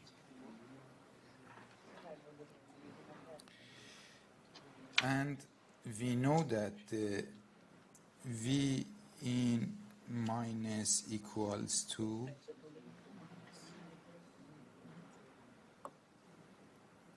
V in plus divided by gamma in.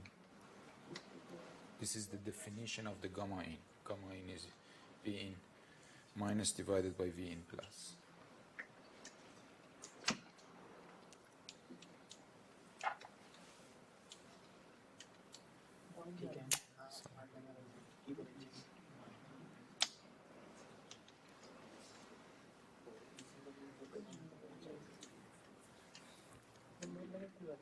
Okay, so this is the definition of the gamma. The backward divided by forward is gamma. Okay. Also, if we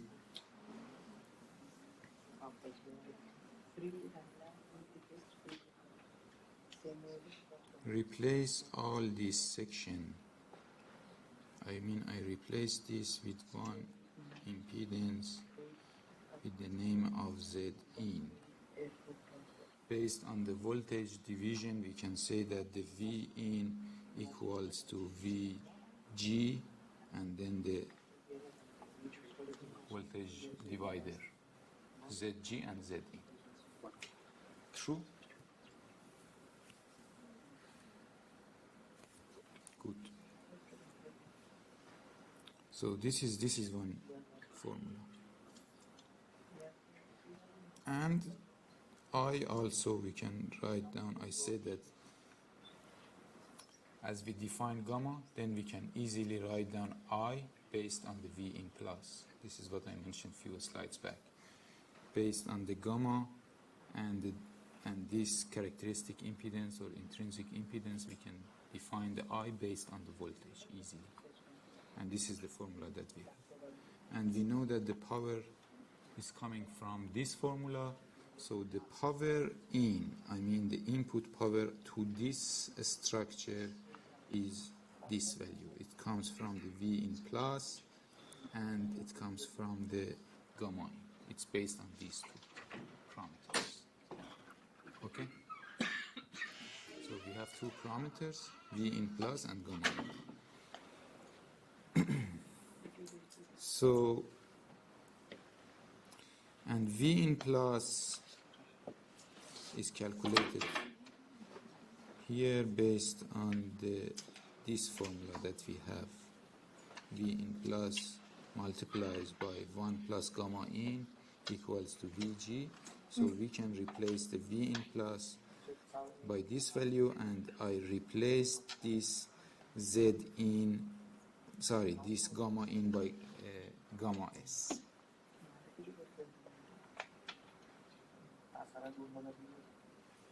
So Z in. I can write down this. So Z in minus Z naught divided by Z in plus Z naught. This is equals to gamma in. So here I replace Z in from this formula by gamma in. I want to omit the Z in. I don't like Z in. I changed everything by dependent on Vg, gamma S, and gamma in.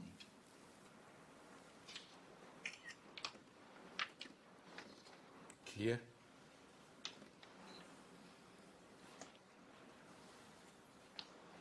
And then you can easily find that the power delivered to the load, to the P in, I mean the P in equals to this formula.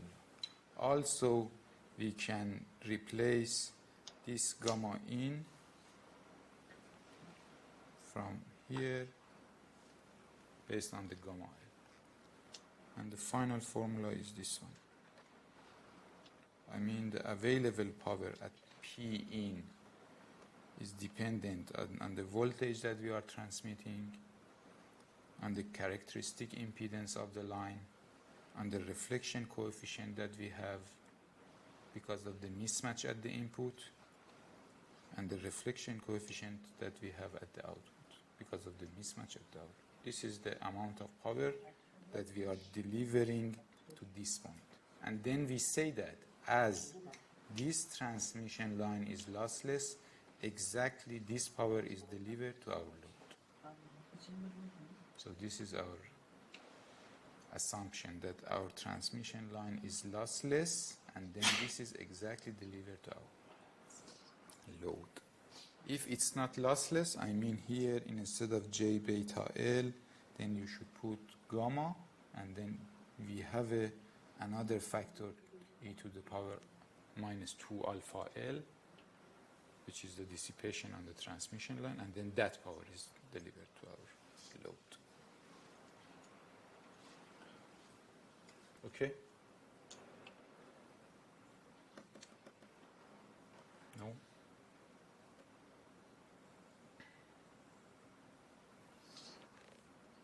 Why the power at this point? If I calculate the power at this point, why we can say that exactly this power is transferring to the ZL? Because this transmission line is lossless. It does not dissipate any power. So the power goes to the next level. If this is lossy, then some part of the power is dissipated on this transmission line and the rest is going there. How much? E to the power minus 2 alpha L. Here, instead of e to the power minus 2 gamma L equals to e to the power minus 2 alpha plus j beta L, and then the dissipation factor is e to the power minus 2 alpha L. It's available in your book as well. So what's the maximum power that we can transmit? The maximum power is when we have no reflection at the source and no reflection at the load. I mean that if the gamma L and gamma S equals to 0. What does it mean? It means that if the ZG equals to ZL equals to Z naught.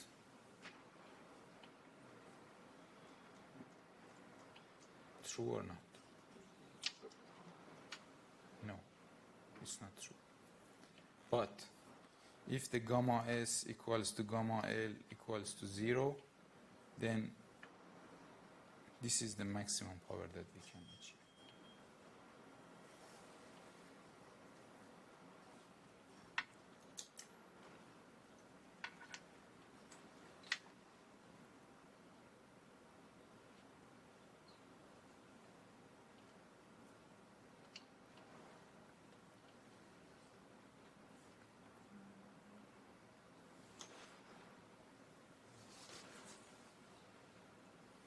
So if gamma S equal to 0, then ZG equals to Z naught. True?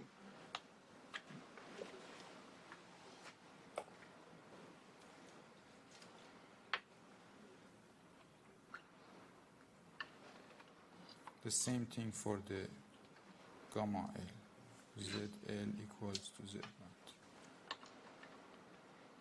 But is it true that the Z in also equals to ZL?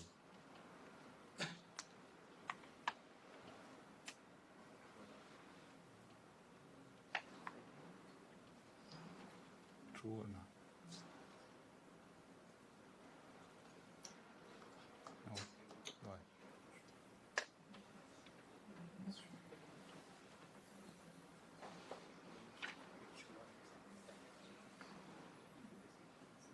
Z in equals to ZL or not? If ZL equals to Z naught. Why?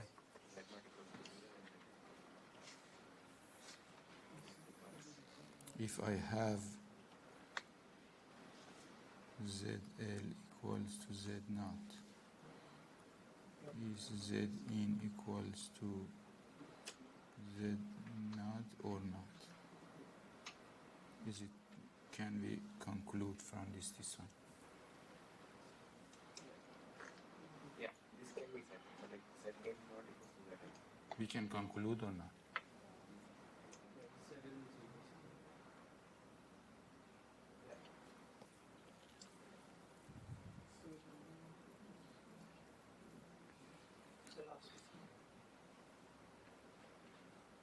Okay. We will see later. Maybe not. But we will see today. Okay? So, based on this formula,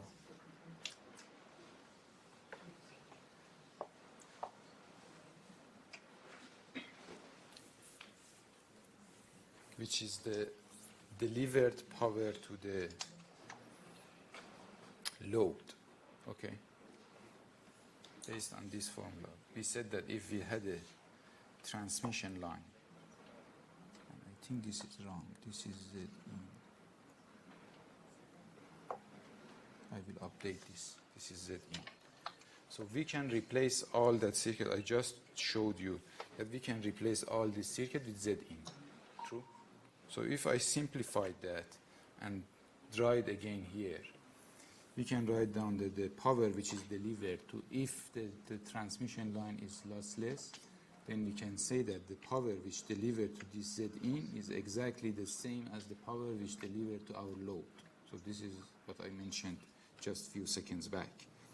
So we can write down the equation of the power like this, that it is 1/2 real part of the V in, I in conjugate, and this I in conjugate we can say that it's V in conjugate divided by I in by Z in conjugate. True?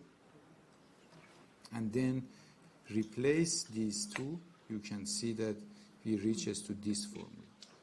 And we can say that Z in has two components, R in and X in, as the resistance and reactance of the input impedance of our circuit, and also our source has two components, RG and XG, as the resistance and reactance of the impedance of our source. Okay? Okay? So I want to find a condition that what should be the value for this Z in, that we have the maximum power delivered from our source to our load.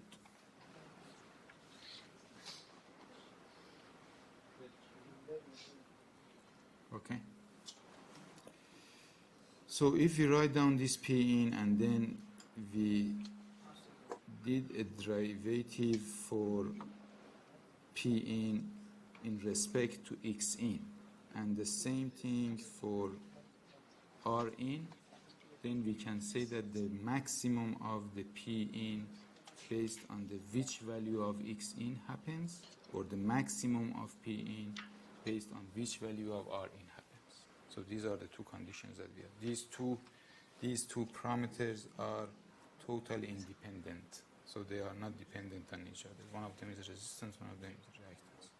So the maximum power that we can deliver to our load from our source is based on the maximum power respect to the optimum X in and optimum R in. This is what I can say, because they are independent. From the first one, we can achieve this equation. From the second one, we can achieve this equation. From this equation, we can say that X in should be equals to minus Xg. And from the second equation, if I replace this here, I can see that R in should equals to Rg. And it means that our Z in should be complex conjugate of the source impedance. Okay, so this is the matching.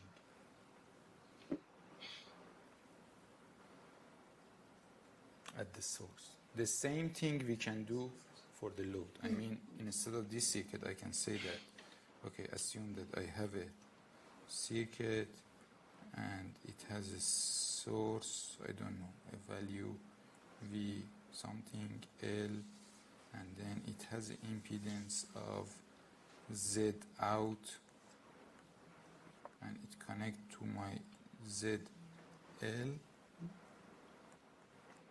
and then the same thing the same derivation we can do here, and we can find that Z out also should be equals to complex conjugate of the ZL. So these two are the perfect matching conditions. Based on these two, if these two happens, then we can deliver the maximum power, which was a square root of Vg squared divided by 8 Z naught from our source to our load.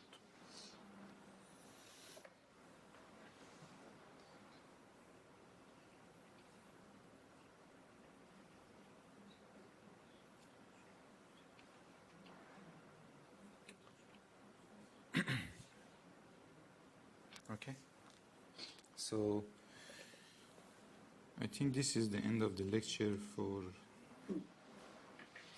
the transmission lines. We have two definitions usually used in the RF circuit design. I just tell you that we have the definition of the return loss. It means that how much power is reflected back is a kind of gamma in the dB format, but gamma in the power gamma, not the voltage gamma. So I mean the ratio between the reflected power and the incident power, which the power that we are transmitting and how much power is reflected back. So the return loss is in dB format of that one. It means that if your gamma in is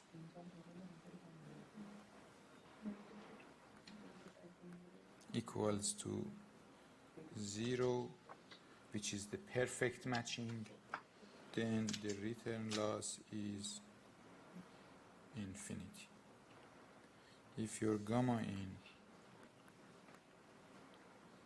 absolute value of gamma in equals to 1, which is for short circuit, open circuit, I mean perfect mismatch, then your return loss equals to 0. So higher return loss, better your circuit. And return loss is always positive, because absolute value of gamma in always between 0 and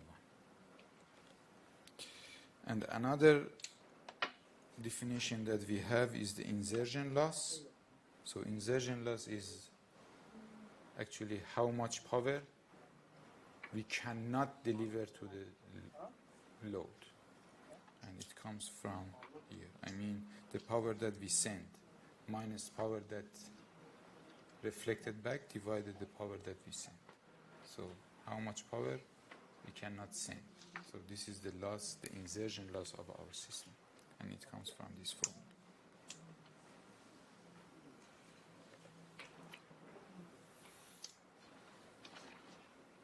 Again, this is a positive value always. So if you see an article and said that the return loss is minus 30, then it's wrong. It's a common mistake in the open literature. In some papers you see that instead of 30 dB they said that minus 30 dB, but it's wrong. Return loss and insertion loss, both of them are positive.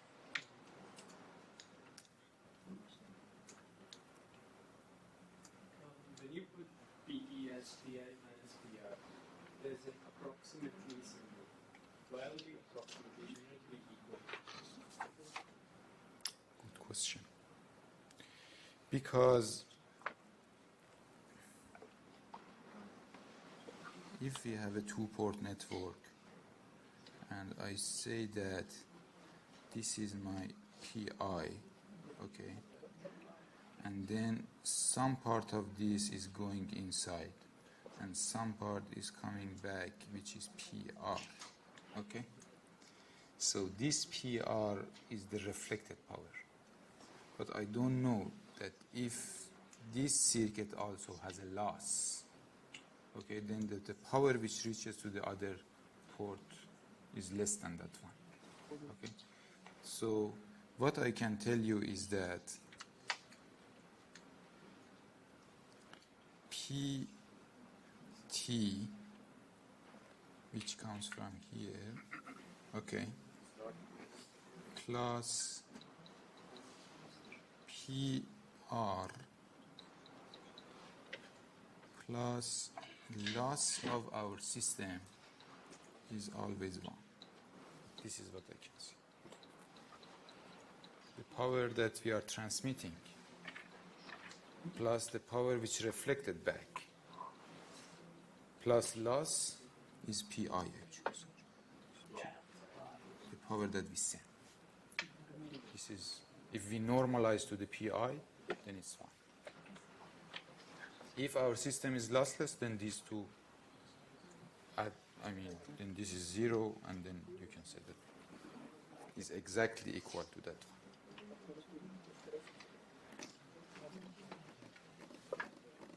Question? No? Okay, we are going to exercises.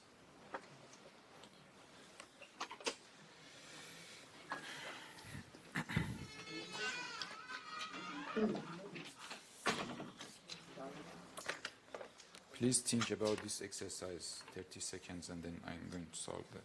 It's easy. So it says that what's the impedance looking into a lossless quarter wave transmission terminated with a resistive load. So we have a transmission line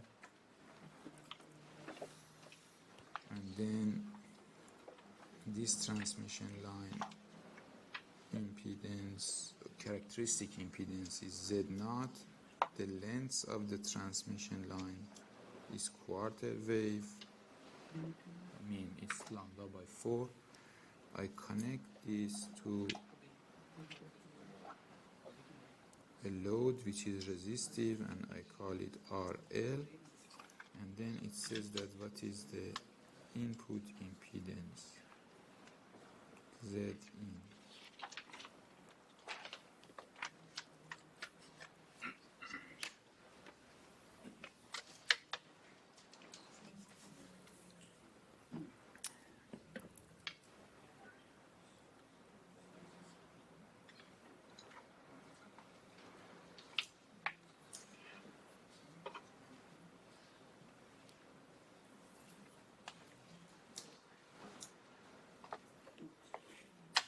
So the formula for Zin equals to Z0 ZL plus Z0 tan of beta L divided by Z0 plus ZL tan of beta L. Okay, this is the general formula for a lossless line. And actually we assume that this is a lossless line, Z0. J, yeah, true, sorry, excuse me. J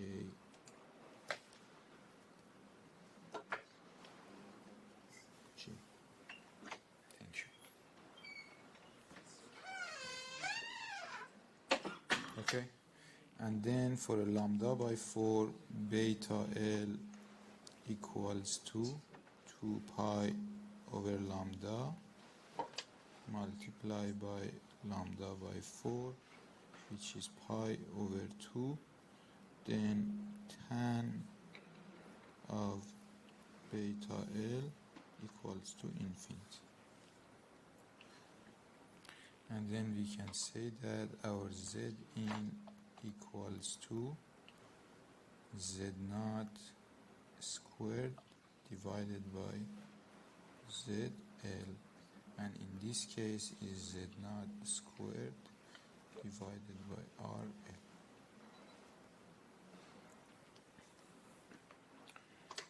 So the important thing is that if we have a lossless transmission line and the characteristic impedance is Z0, which is a real number, and we have a real load, a value of the load that does not have imaginary part, then again we have a real number. So this is real, this is real, and then the output is real. So this is the good thing, is in a quarter wave transformer you can change a resistor to a resistor.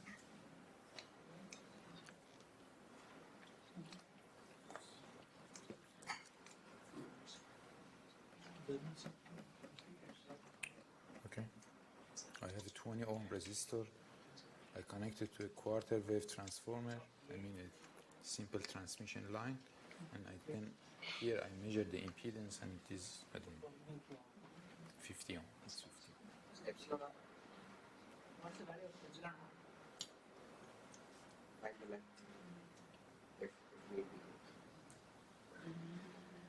No, it doesn't matter. Z0 is 31.62. Sorry? Z0 is 31.62. No, which for second one? Yeah. Okay, so second one I haven't reached yet.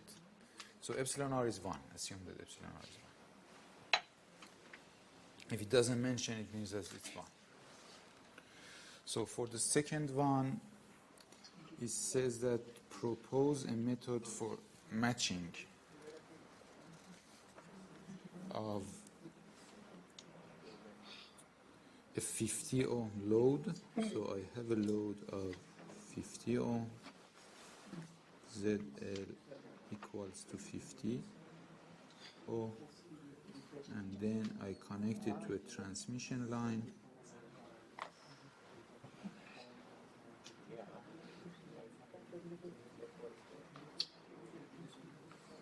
And then I have a source which has a 20 ohm. ZS equals to 20 ohm.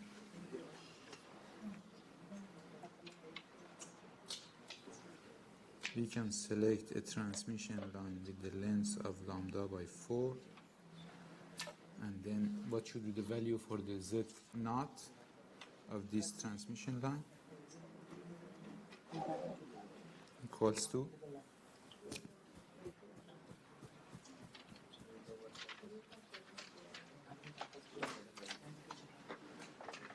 square root of 20 by 50, which is 31.6 ohm. Okay, so this is the impedance of your transmission line, and then the length also should be lambda by 4, and lambda equals to C over F by 4, and it is 3 10 to the power 8 divided by 5 10 to the power 8 by 4 equals to 15 centimeter. Okay. Very easy.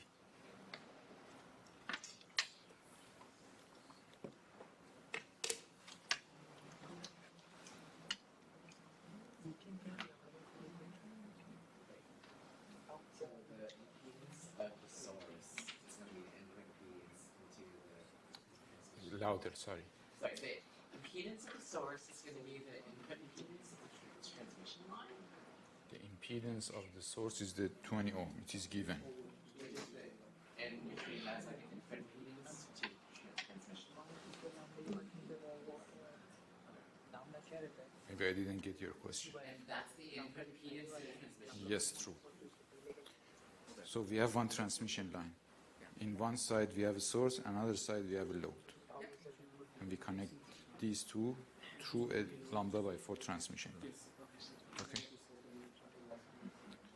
We know what's the impedance of our load, we know what's the impedance of our source. Now we want to design our transmission line and the length of that. How we can connect these two in such a way that we don't have any reflection. Or we have a perfect match. Yeah. So wait, how are you supposed to know though that output impedance of the source is an input impedance of the transmission? Because we connect it like this. So that's something when I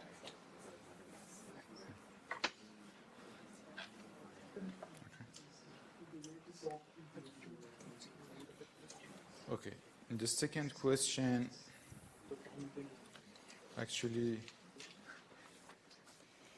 we already thought about the VSWR, but it is mentioned that what is the, okay, in A it says that show that VSWR is the maximum voltage over minimum voltage in the first one. So show that the SWR or VSWR is the ratio of the maximum voltage amplitude to the minimum voltage amplitude. Okay? So if we write down the equations for the voltage, so voltage equals to V plus e to the power minus gamma z, or j beta z for the lossless line, plus V minus e to the power minus, plus gamma z. So forward plus backward voltage. Okay, and then we can say that it is equal to V plus e to the power minus gamma z 1 plus V. Actually, it's better to write it like this.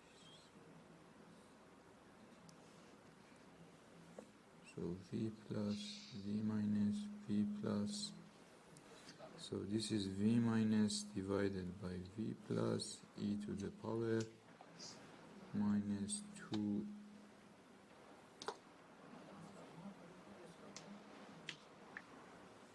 gammas. Okay. And then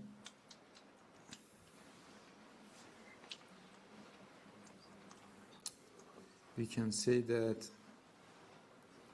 gamma equals to V minus divided by V plus gamma L. So this is also we know. All right. So I can write down here that it is V plus e to the power minus gamma z 1 plus gamma L e to the power 2 gamma z. So this is the voltage at each point.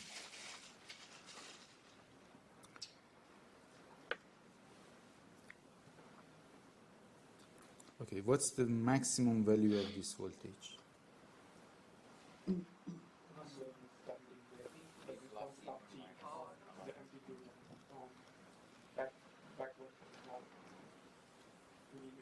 Okay, I mean from this equation, what's the maximum of this?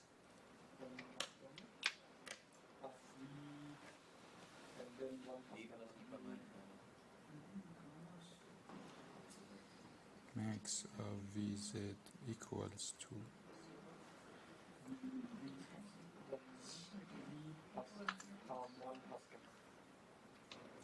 y.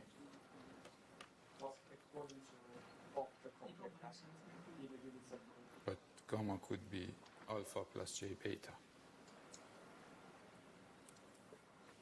So e to the power gamma z is not, I mean the amplitude of e to the power gamma z, if it is a lossy line, it's not 1.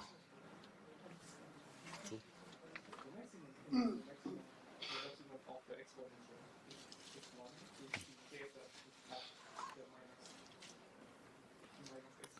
E to the power gamma z, if gamma has real and d yes, normally the real one is going to be minus alpha something with that. so it is e to the power alpha, e to the power j beta. So the amplitude of this value is e to the power alpha, amplitude of this one. The amplitude of this is 1.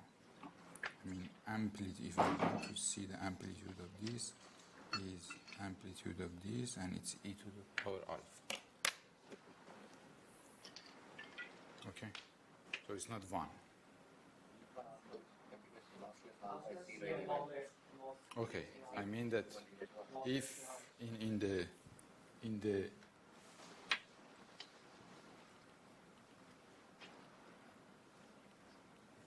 general case, it's e to the power alpha. Okay. But if our alpha is equal to 0, then we can say that the amplitude of this is 1. E to the power gamma z is 1. So if I just want to say that if alpha equals to 0, then gamma equals to only j beta, and then the maximum of this is when this value is plus 1, and the minimum is when this value is minus 1. Correct?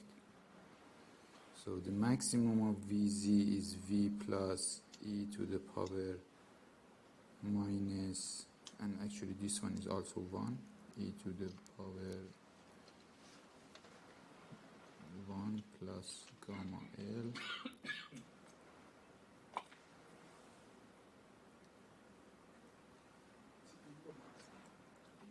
if e to the power 2 j beta z equals to 1, and then the minimum of Vz equals to V plus 1 minus gamma L if e to the power 2 j beta z equals to minus 1. And then we can say that if we divided these two together, I mean the V max divided by V mean equals to 1 plus gamma L divided by 1 minus absolute value of gamma. And this is SWR. We can define this as SWR. If you just simplify this equation, you can reach this as well. So we can say that VSWR is the maximum voltage divided by minimum voltage. But for lossless line. If the line is lossy, it's different. So if in the exam you got a lossy, then you should take care of the alpha as well. Okay? So the next one I think I already mentioned in the lecture slide was the SWR for the properly terminated line. So the properly terminated line means ZL equals to Z naught and gamma L equals to 0 and SWR is 1. Okay? And for the short circuit and open circuit, so if ZL equals to 0 or if ZL equals to infinity, then we know that absolute value of gamma L is 1, and then the SWR is infinity. Okay.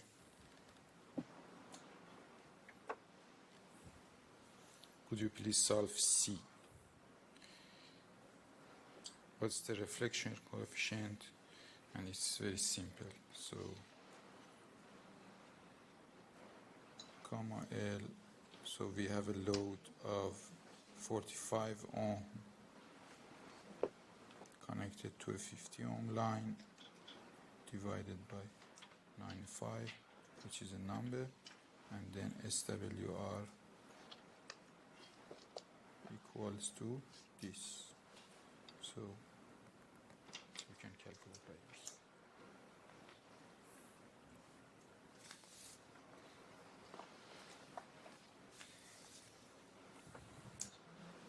The value is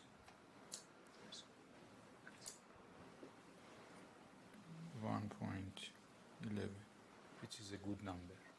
So SWR less than 1.2 is a good number. In the RF engineering, we say that SWR less than 1.2 is, because 1.2 is minus 20 dB of reflection. It means that only 1% of the signal is reflected back, 99% passing through.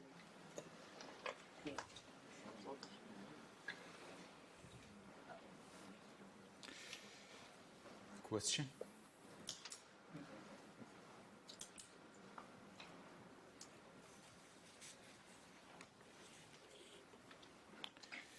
Okay, the next one. So it says that design a transmission line with characteristic impedance on 75 ohms. So we know that the input impedance, the characteristic impedance of a transmission line is square root of L over C. And it says that this is 75 ohm. Also, it says that the cutoff frequency equals to 2 divided by a square root of LC, and this one is 1 gigahertz. And then it says that what's the value for L and C, which you can simply find. L equals to 4.244, excuse me, equals to 23.87 nanohenry, and C equals to 4.244 picofarad. And as it is a lossless, so we can say that it's like this. Our transmission line is a series of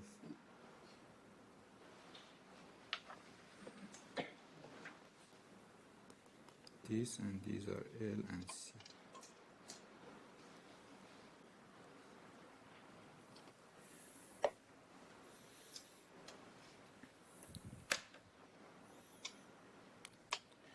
So if I want to show you the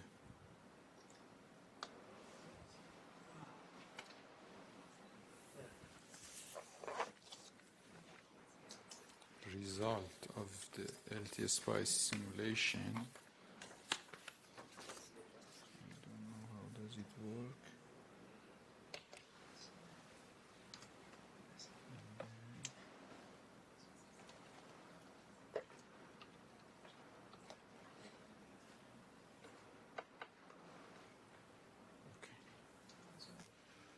So this is the,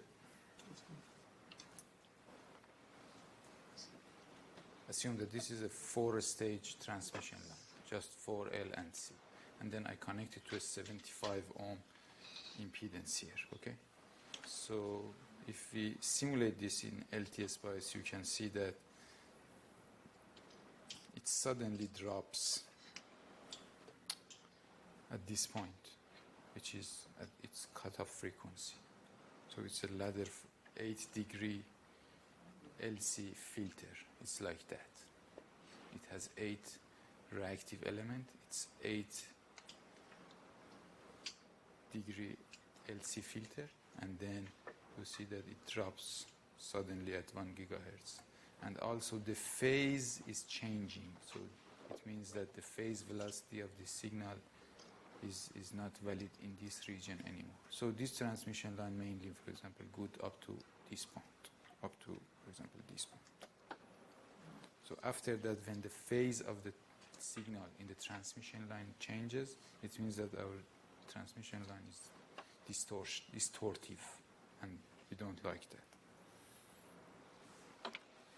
If there are more components, what do you have?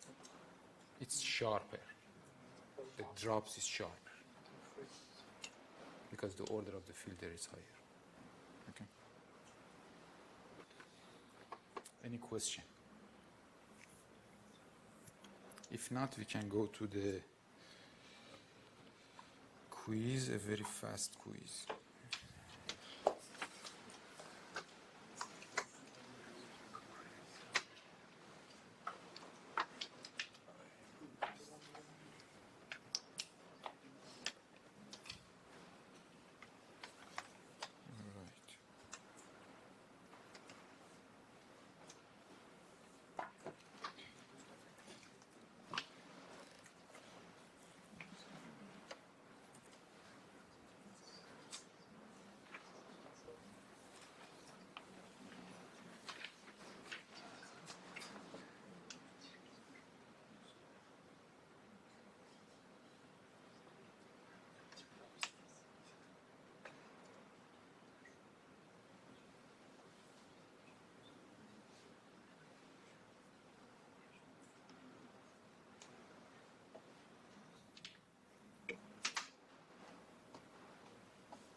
So could you please log in into the Mars, and then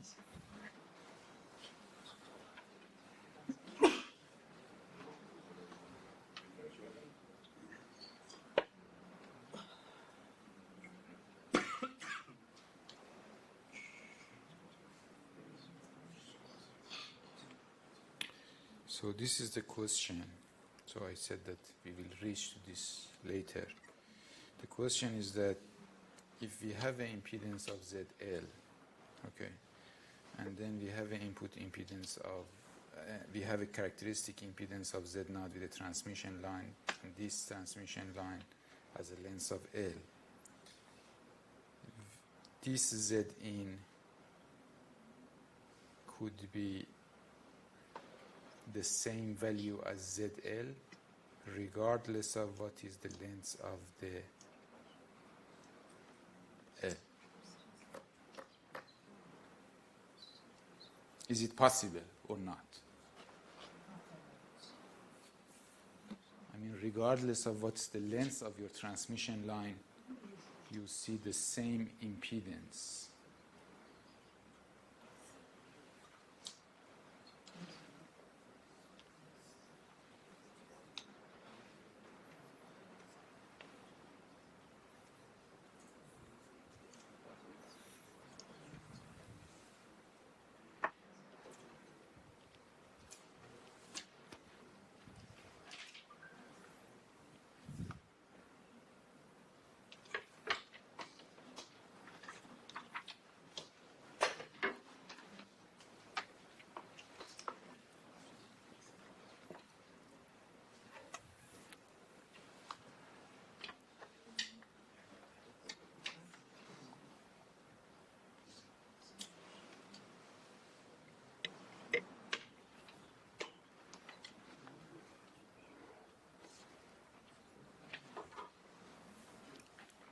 Everybody answered.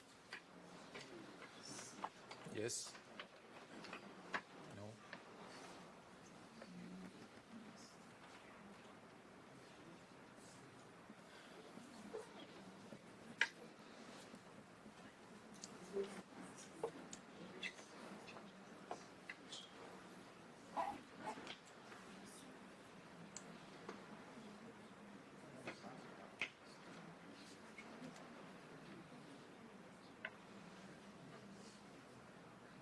Okay, I will close the quiz.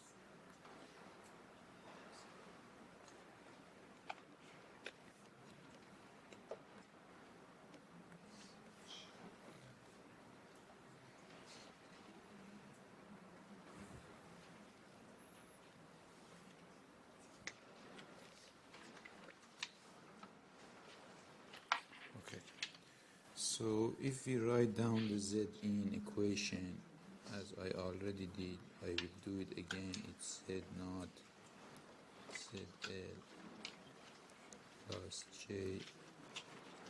Z naught tan of beta L divided by Z naught plus J ZL tan of beta L. So if we put the ZL equal to 0, then you see that Z in equals to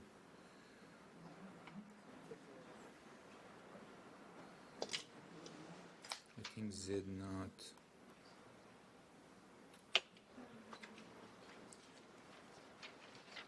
ZL equal to 0, so this is Z naught.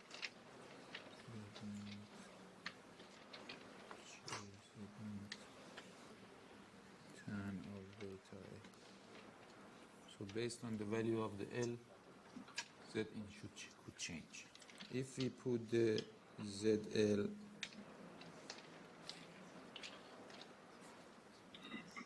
equals to open circuit, again this Z in is minus J Z naught cotan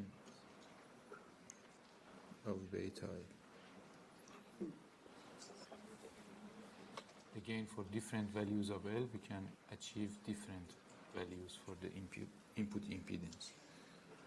If we put ZL equals to Z naught,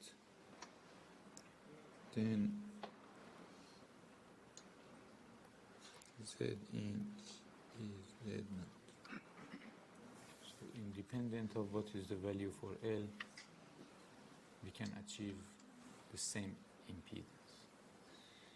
Next session we will see on the Smith chart that the only point in the Smith chart that by changing the length of the transmission line is exactly again at its original point is the center of the transmission, center of the Smith chart, which is ZL equals to characteristic impedance of our transmission. So the correct is C. Does Z not depend on the L of the transmission? Z naught is always depends on the L inductor, C capacitor, R and G.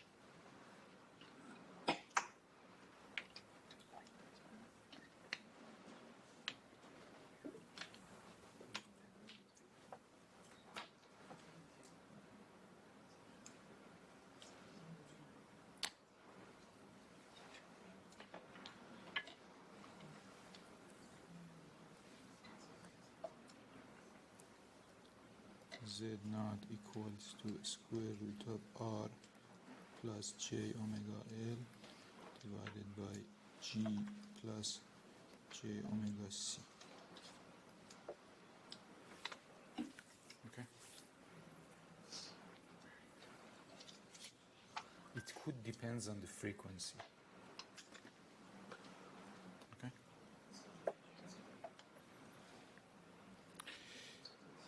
So we go to the next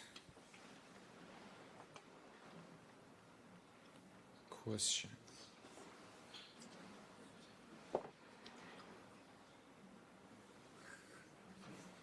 Very fast. Okay.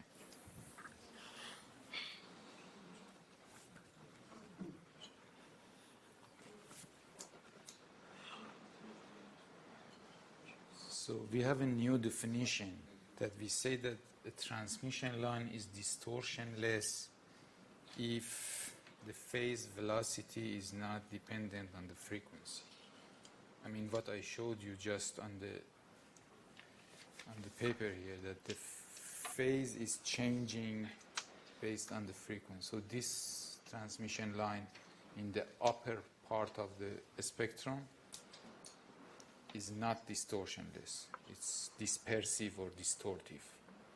So we define a distortionless transmission line if it does not change the phase of our signal, or it does not change the phase velocity of our signal.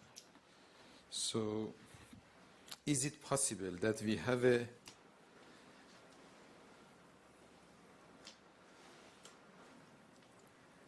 distortionless transmission line, but it is lossy as well? I mean, R and G is not zero. If R and G is zero, it's good, because yes, we can have.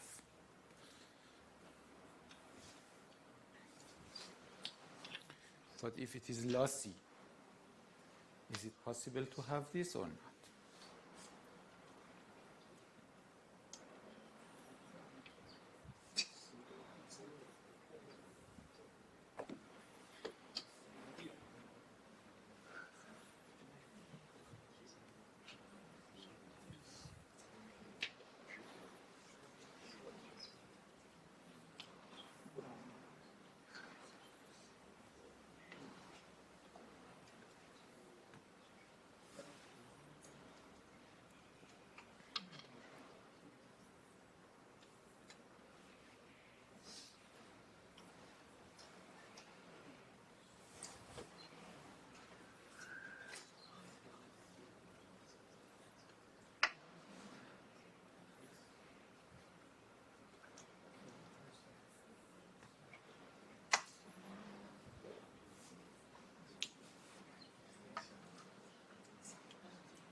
as we are going to be on record until 5:53, I'm going to close the test.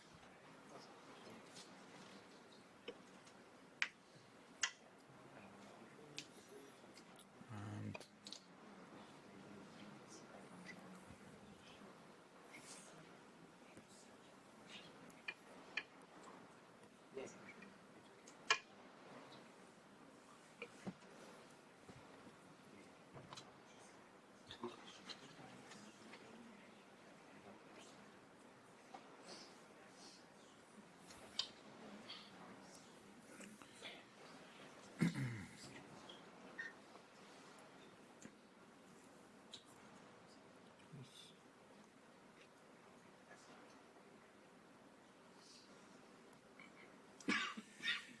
all right, we write down that the gamma equals to alpha plus j beta, and then we say that this is equals to